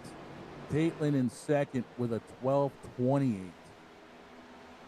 We might be able to interview 2nd or 3rd place while they're coming across the line, actually. The way this is going, you never know. But, let's give it a little bit of love here to the 96. Carmen Sienna up 22 positions from where they started tonight's race. Currently sitting P9. Wow. That is impressive for... And Mark Kissenweather sitting in 3rd is up 23 positions. To make that many passes on a track this long is insane. I couldn't even think about it. I want to shut it off, go home. I'm still out there, but I want to shut it off and go home. Yeah, the only time you make that many passes in a road course event is if they all stacked up in an IMSA GT race. Which I mean, and I think that's a big thing to consider. You know, we've had some cautions, yes, but fatigue is something that will set in for some of these drivers as this race, you know, really finals out, where the mistakes, the mental, they happen more often sometimes than not, and that's where, well, wrong place, wrong time could really cost you as well. You know, even a good position, just, you know, one mistake. I like to consider this Road America like a really extended Watkins Glen. I mean, you got the high speed sections as the 25 goes off and is going to kick up a lot more gravel. But you've also got the really technical side of this track, which is from turn 14 through to turn 4. You really have to be on your game through that section, because if you're not, you're going to really get hosed, you know, in 3 different places, because there's 3 straightaways you have to deal with between 14 and turn 4. And if you don't get the runs off the corners, you're going to get bypassed. Speaking of bypassing here, looks like Lily in the 19 is trying to make a huge move on the 31, going down into turn 1. I don't think she's going to get it done. Deep sand. I guess she decided to prove me wrong. Hold on to it. That might have been the best pass that I've seen happen there in turn 1. Just sideways, and still made it happen on the 31. Right in front of Matthew Boone, too. 31 goes for a slide and takes the 28 with him. And both will lose 3 and 4 spots apiece. Yeah, that's unfortunate. 31 had a great recovery drive going and just got on the brakes, I think, a little bit too hard going into 3 and just locked everything up. Well, make that 24 positions for Carmen as a little bit off the corner. They're definitely doing a great job just trying to keep it together. Again, a lot of these drivers just getting around there because they've made mistakes. They might be faster, but they've made a ton of mistakes that put them in that spot.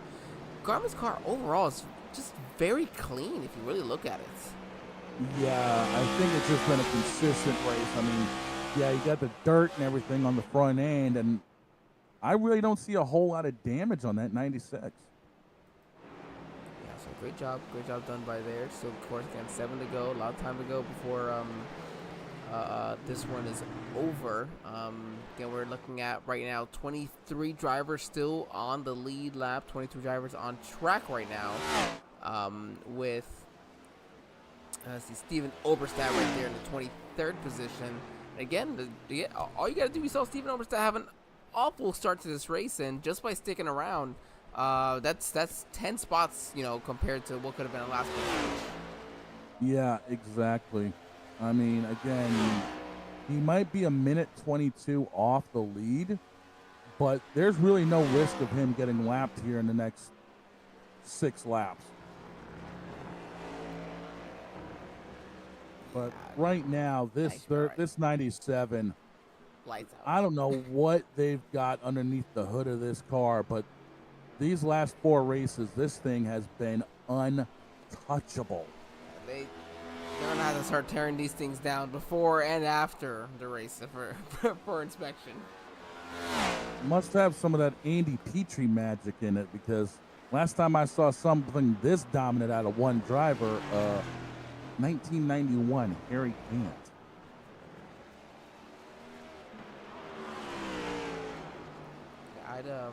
I'd say we need to have him. Hey, Blake, if you're watching this, you know, after the race, tear that 97 down. Get David Hoots to do it, for crying out loud. Find out what they're doing. We joke, trust me. I love it. I'm just sitting here enjoying it, you know, watching everybody just trying to make their way around. Oh, the 31 goes around again. Oh, man. That's that. Again, the end of the race, that fatigue I'm telling you about. Not just that, but I think the tires are a little bit hot from the last time he went around. And also, where he went around, there's a lot of gravel that's still kicked up. So, again, the gravel, hot tires, fatigue, yeah. They've been at it now here outside of the 2 stage breaks for, let's just say, an hour and 10, hour and 12 minutes, yeah, that's going to wear out on you. And with the tires now getting a little bit warmer and all the gravel and grass and all the junk that's been kicked up on this track, it's going to happen that your car is really not going to be handling well by the time this is over, as the 9 puts more grass on the track. I think everybody's out here, I'd say, playing some landscaping. They're giving the landscapers the next couple of days off. They're getting rid of all that grass ahead of time for them. 180-mile-an-hour lawnmowers. I'll tell you right now, the one driver that really looks like they haven't put anything off is that 97. That thing has been clean all race long, and he's been, picture perfect, lap in, lap out.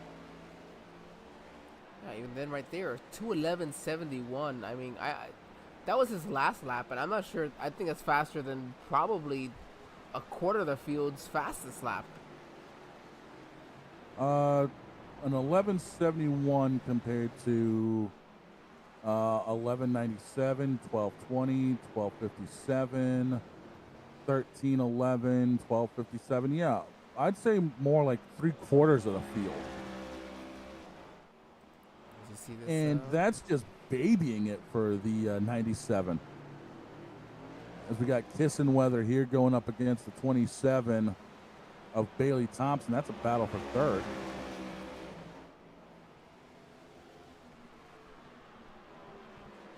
It's a great battle for third that we have right here, 27 and that 12 cars. The 12 really just trying to, again, make up every spot that he can, just getting back up to the front.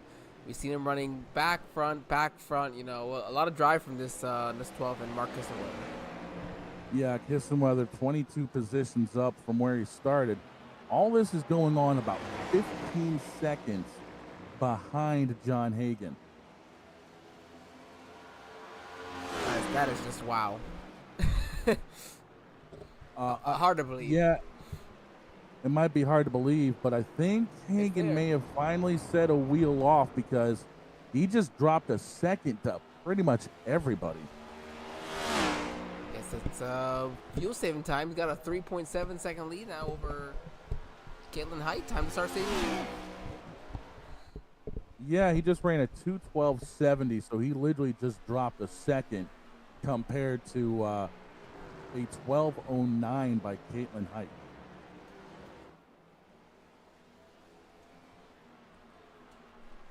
He's still picking up some of that gravel as well.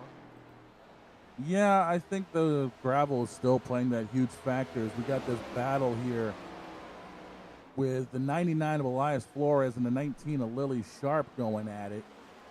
Lily's trying to make the move to the outside, trying to go a little up and under. The 99 is going to hold her off for now. Again, the front end damage on that 19 doesn't really seem to be hurting her. Oh, speaking of, I think she just put a dent in the back bumper of the 99. Yeah, Lily's driving such a way that it's like, hey, I should be top 3, top 5, and the fact that I'm not, I know it's my own fault, but I gotta go out there and make it up. Yeah. Whoa, the 99 up out wide and in the dirt a little bit. Rumble strips are going to come across here, really trying to make the 19 work for it. They're going to make a little bit of contact through there. The 19 really used up the 99 to make that one work. Wow. Yeah, Lily did a little bit of hip check right there as the 99 was struggling to come off those last couple of corners. I don't know if the 99 is going to be too happy about that, but Lily's already going to be checking out as the 99's loose again. I think the rear tires are starting to fade on that car.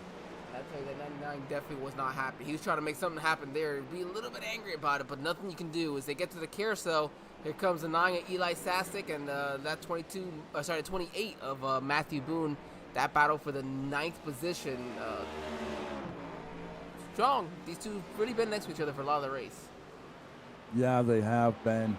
And it just seems like when it comes down to road course racing, as the 28 kicks the tail end out coming out of the kink, when it comes to road course racing, you really seem to find the same people to race up against. as Hagan has taken 3 to go.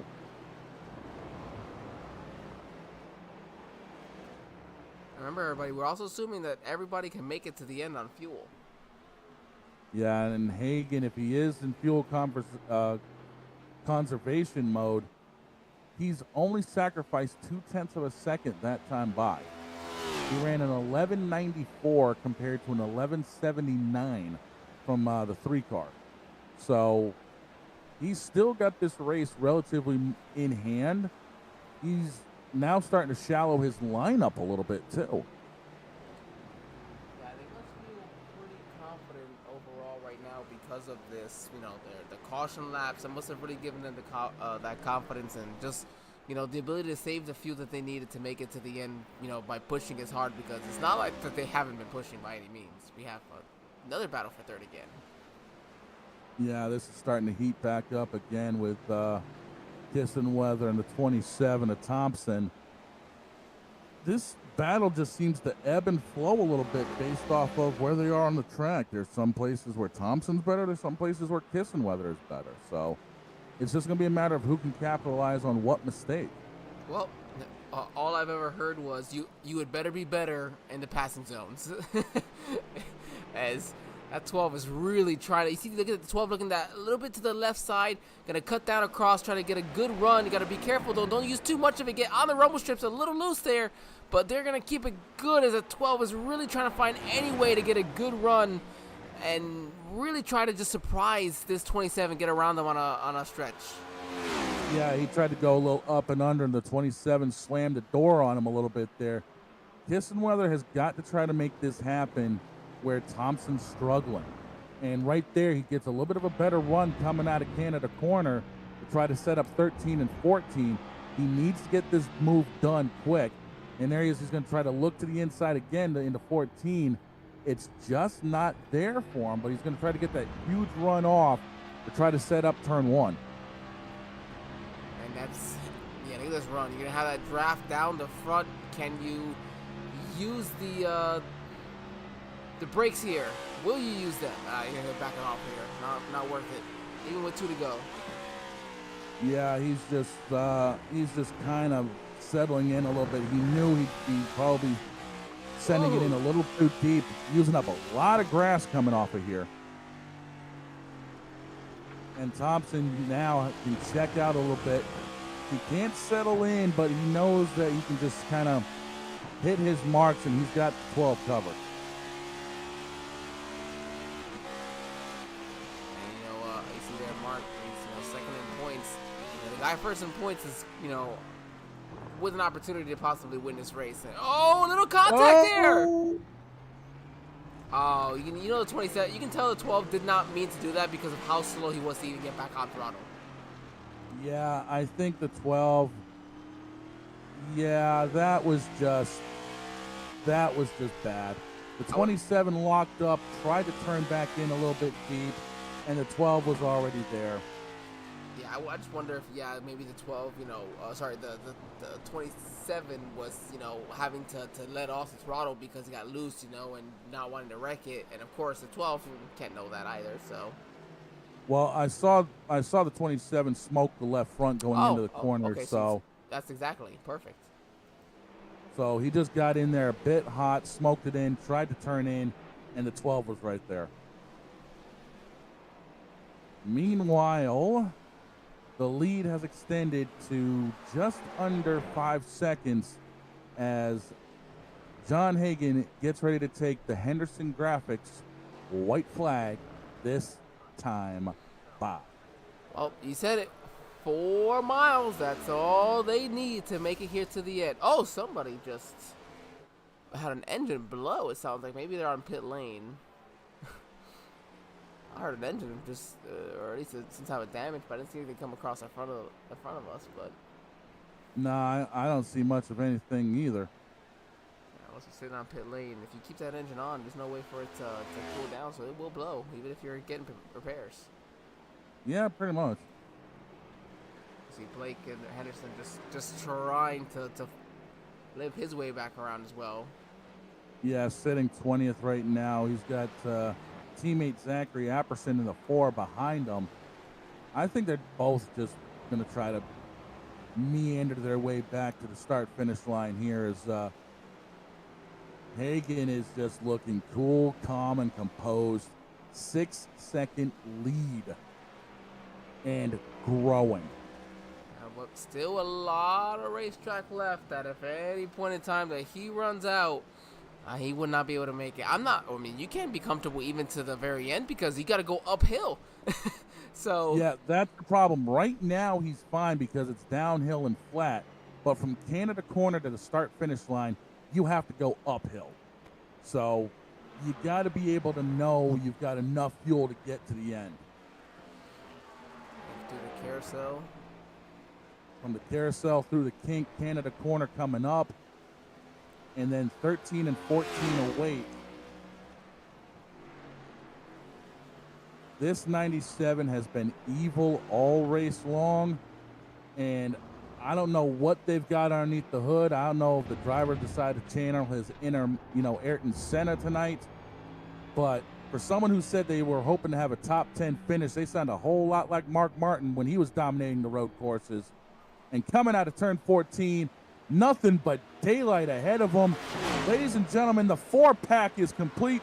The first ever 4 straight race winner, John Hagan in the 97, wins it at Road America. What dominating fashion to do so as well. Wow. That was nuts. Caitlin Height, 3 top 5s in all 3 Road America races as well. 2 seconds and a first. That is performance. Yeah, it's unbelievable. I don't tell. Oh, wow. Look at John Hagan. Hagan ended up with a 5.45 second gap back to Height when this race was over. Tissenweather third, 22 seconds back. Well, he's got a long way around the track, so let's go ahead and bring him in while he's got to get around. We know we got some drivers still finishing the race, but... You know what? Whatever. Well, John... Toasting around here. Oh, hello. Well, hey! We brought you in early. We figured you got a long way around the track anyways, and if you run out of fuel and coasting it, we bring you in for an interview as well. What's going on? Well, what's going on is you, dude. Yeah. First ever 4-time race winner in a row. You told me not to jinx you prior to this race, and all we were able to do was talk about you. Okay. You made it hard. You made it hard there, Senna. Come on, give us a break here. Yeah, this was just awesome. I probably tried too hard for a league race in preparation, but I don't know. It was just amazing. This whole track speaks to me. And I'm saving fuel right now so I can go to the front stretch and burn it down. I have half a lap left, so that's why I'm like crawling around here. Well, you got plenty of time to get there, man. What's it like being the first ever 4-time winner here at HTL? I told y'all last week I'm not a road course guy, but apparently I am. I didn't expect number 4 to be a road course, and it's just, honestly, it's great. Knowing that I was able to put it together on a road course, and really anything's possible coming up to these playoffs. Speaking of the playoffs, man, you just put your stamp on it saying, if you guys want to win this championship, you got to come through me. What are you thinking about going into them? Because we all know you're going to end up making it into the big dance. What are your thoughts with the playoffs looming here in the next couple of months? Right now is just keep gathering stage points, keep gathering playoff points, keep growing the lead for that start of the playoffs bonus, and that's the main goal. Wins will come if they come. If not, we'll go for the stage wins and get as many points as we can right now. And then when they come playoffs, it's just put the same level of consistency on that I've been doing now, and don't fall into the trap of mistakes. Before we let you get out of here, 2 things. Talladega in 2 weeks. What are your first thoughts? There's a new update to the draft model. I haven't tried it. I don't know what it's like. I've heard it's a big parachute, so it's going to drive completely different. So that's already a wild card race turned into another big unknown. Stay up front and be there at the end. You know how those things go. And then, what was the other question? The other question was, before we let you get out of here, who helps you get it done on that 97 you want to thank for these 4 straight wins? Shout out Eli Sasick for graciously putting me in this car, and I hope I'm making them proud. Shout out Ascent Racing. Check him out on Twitter, x.com/Ascent Racing _. Shout out, Tucker wanted me to do this. Shout out Tucker, Sawyer's mom and dad, for making a cool person and having him race with us. So shout out them. Absolutely. And shout out HTL for putting on this league. And shout out Conti Sets for making the sets week in, week out. I know we had a default this week, but they make it bangers every week. All right, man. We'll burn that thing down for the 4th straight time. And you don't need to check, announce it, and bang the rear end off this thing, all right? Hey, we'll see you in 2 weeks at Talladega, man. I'll see you, man. Oh, I love it. All right, that was John Hagan there. We're going to bring in our 2nd place finisher here, Caitlin Height. And Caitlin Height is in the booth. Caitlin, you got us. Yeah, I got you. Well, a 2nd place finish here seems to be almost routine. You know, you got to win in a couple of 2nd place finishes. The only person top 5 in all 3 Road America races. And you know, kind of left for a season. We brought it back. What did you need for John Hagan? What did the pack need for John Hagan? Because that was unbelievable tonight as well.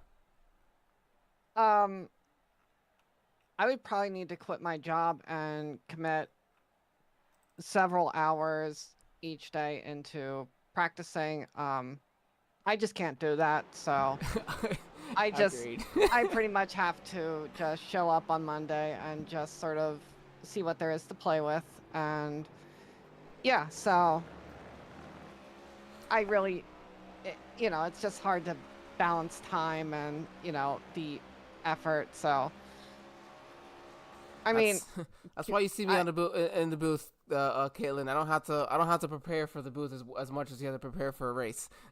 Yeah, I mean, I gotta say kudos to him. He's hungry enough for it to really put in the time and the effort into really coming into each week as prepared as he is. But it's just that's pretty much what I would have to do. It shows for sure, what the dedication can truly show. And, for those that have the time and are able to give to it, absolutely. But you're right, not all of us are always capable.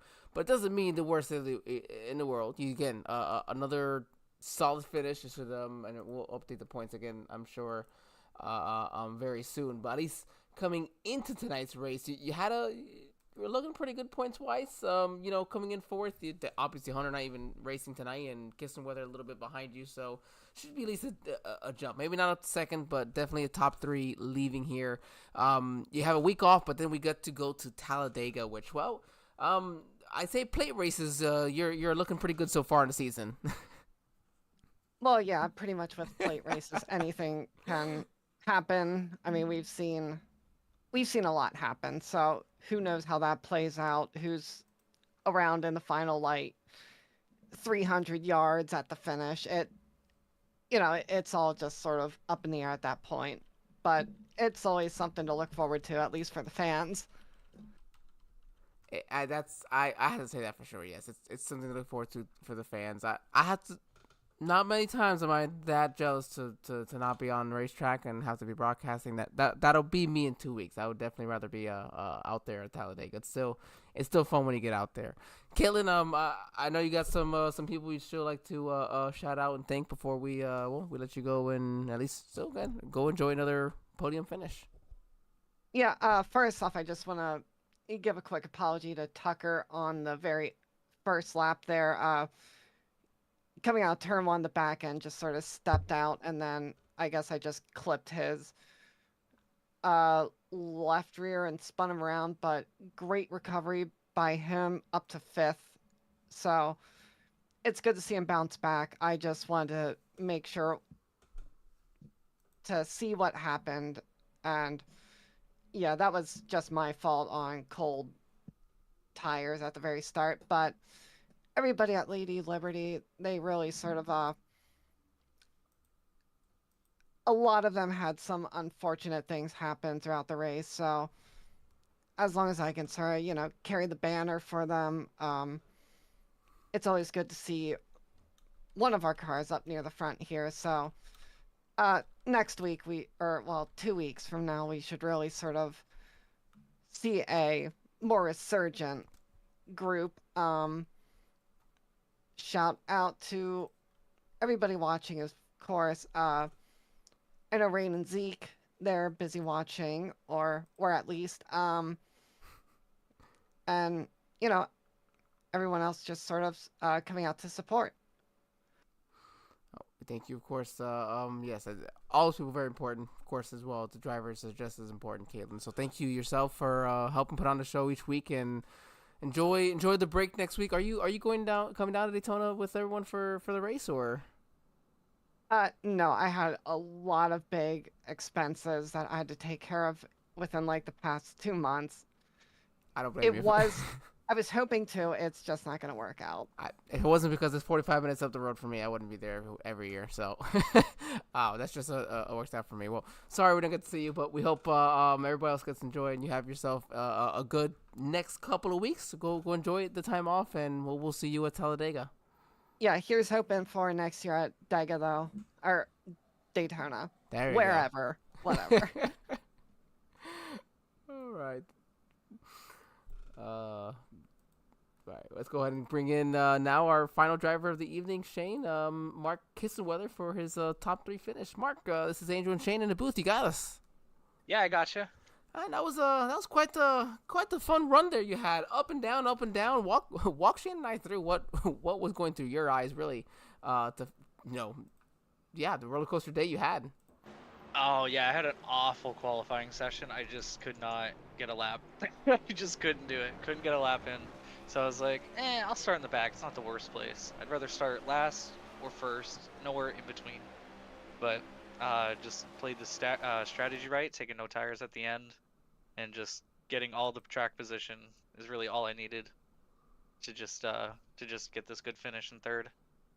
Now, was a third what you expected? Or after the practice session and qualifying, I just was like, if I finish all the laps, I'll be happy. I think a third definitely sounds a lot better on that one. I'll hand this off to Shane here in a moment, but Mark, it takes as well quite a bit of patience to get around these drivers. It's not easy, you're trying to make passes at the same time as, just trying to get around them. They're all just trying to sometimes just make laps, as you mentioned. Well, how does that, for you as a driver who really had to go through the field, how do you manage trying to gain as much time as possible, of course not losing it, but as well just making those passes as quickly as you can without maybe not being too disrespectful, even if you got to use a bumper every once in a while? Yeah, it's just all about patience and just waiting for the right opportunity. Say they make a mistake, just send it up the inside just a little bit, just really timing your moves and just waiting for the car in front to make a mistake if they're a little bit faster or holding you up. Because if you're right on at their back bumper, they're going to be looking in the mirror, they're getting distracted. So just simple patience, waiting for them to mess up.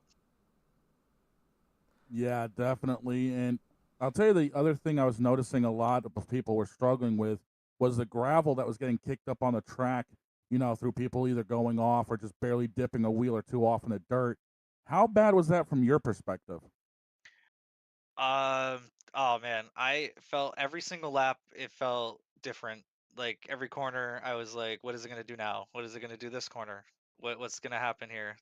So it was interesting to see what the balance of the car was gonna do every corner. So I had fun, like just driving the car, but I was also getting frustrated that I was like missing the corners. I made so many mistakes. You probably saw me fly off the course a couple of times, just hitting the braking zones and just going straight for no reason. Yeah, a couple of times, but that actually happens with these road course races. But hey, 23 positions gained. You finished third. Before we let you get out of here to enjoy this off week and have Talladega come up in 2, who helps you get it done on that 12 car you want to thank here tonight? Coulter's Cards, NJB Designs, and Go Time Cards, and Militia Racing Club for helping me out, keeping me focused. All right. Well, hey, enjoy this P3 finish, and we'll see you at Talladega in a couple of weeks. All right, thank you.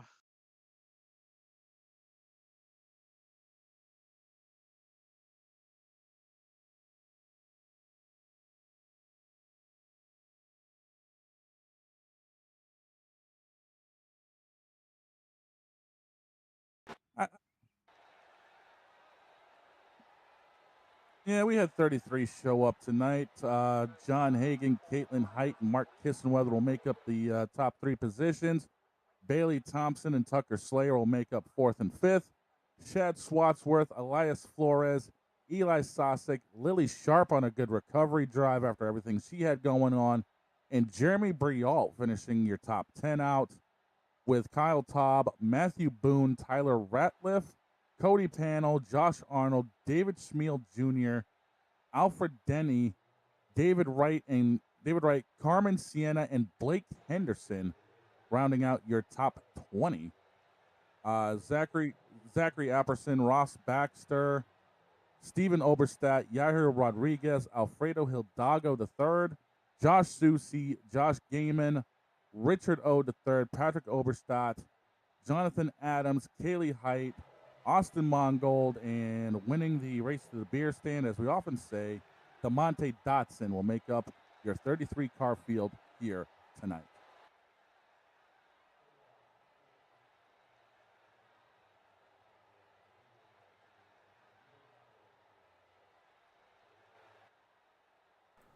Quite the delight this race was, I have to say, Shane. So I do appreciate you coming on with. I mean, I know this is your show on Monday nights. I just I'm filling in for Mike for a little while, but I'm enjoying it, and I can't wait to see you here in 2 weeks again for Talladega because, and again, I'd rather be driving, but we're gonna have fun here in the booth. Oh, for sure, man. Talladega is going to be another fun one to call. There's going to be a lot more strategy for that one, so I can't wait to see how that turns out. It's gonna be a ton of fun. I can definitely agree. Of course, we are taking the next week off. Well, not ourselves, but HTL does take the next week off for Daytona. The possibility, of course, of rain. We're hoping not here because I start a new job on Monday, so I can't call it a new job on Monday. We gotta keep the rain away so that we can enjoy the Daytona 500. But aside from that, of course, here on the Sim Racing Media Network, we got plenty of racing that goes on still throughout the week. Make sure you check us out. Like, share, subscribe, whatever you got to do. Get those bell notifications running. Of course, as always, thank you everybody that puts us on. All the admins at the HTL Cup Series. Of course, those at the Sim Racing Media Network. Myself here, Angel Santiago, and, well, my broadcasting partner here, Shane Lake. Shane, you got anything to close us out here? As has often been said, today, tomorrow, and every day as you walk down the road of life, please don't play in traffic. And until we meet again in 2 weeks at Talladega, everybody, take care.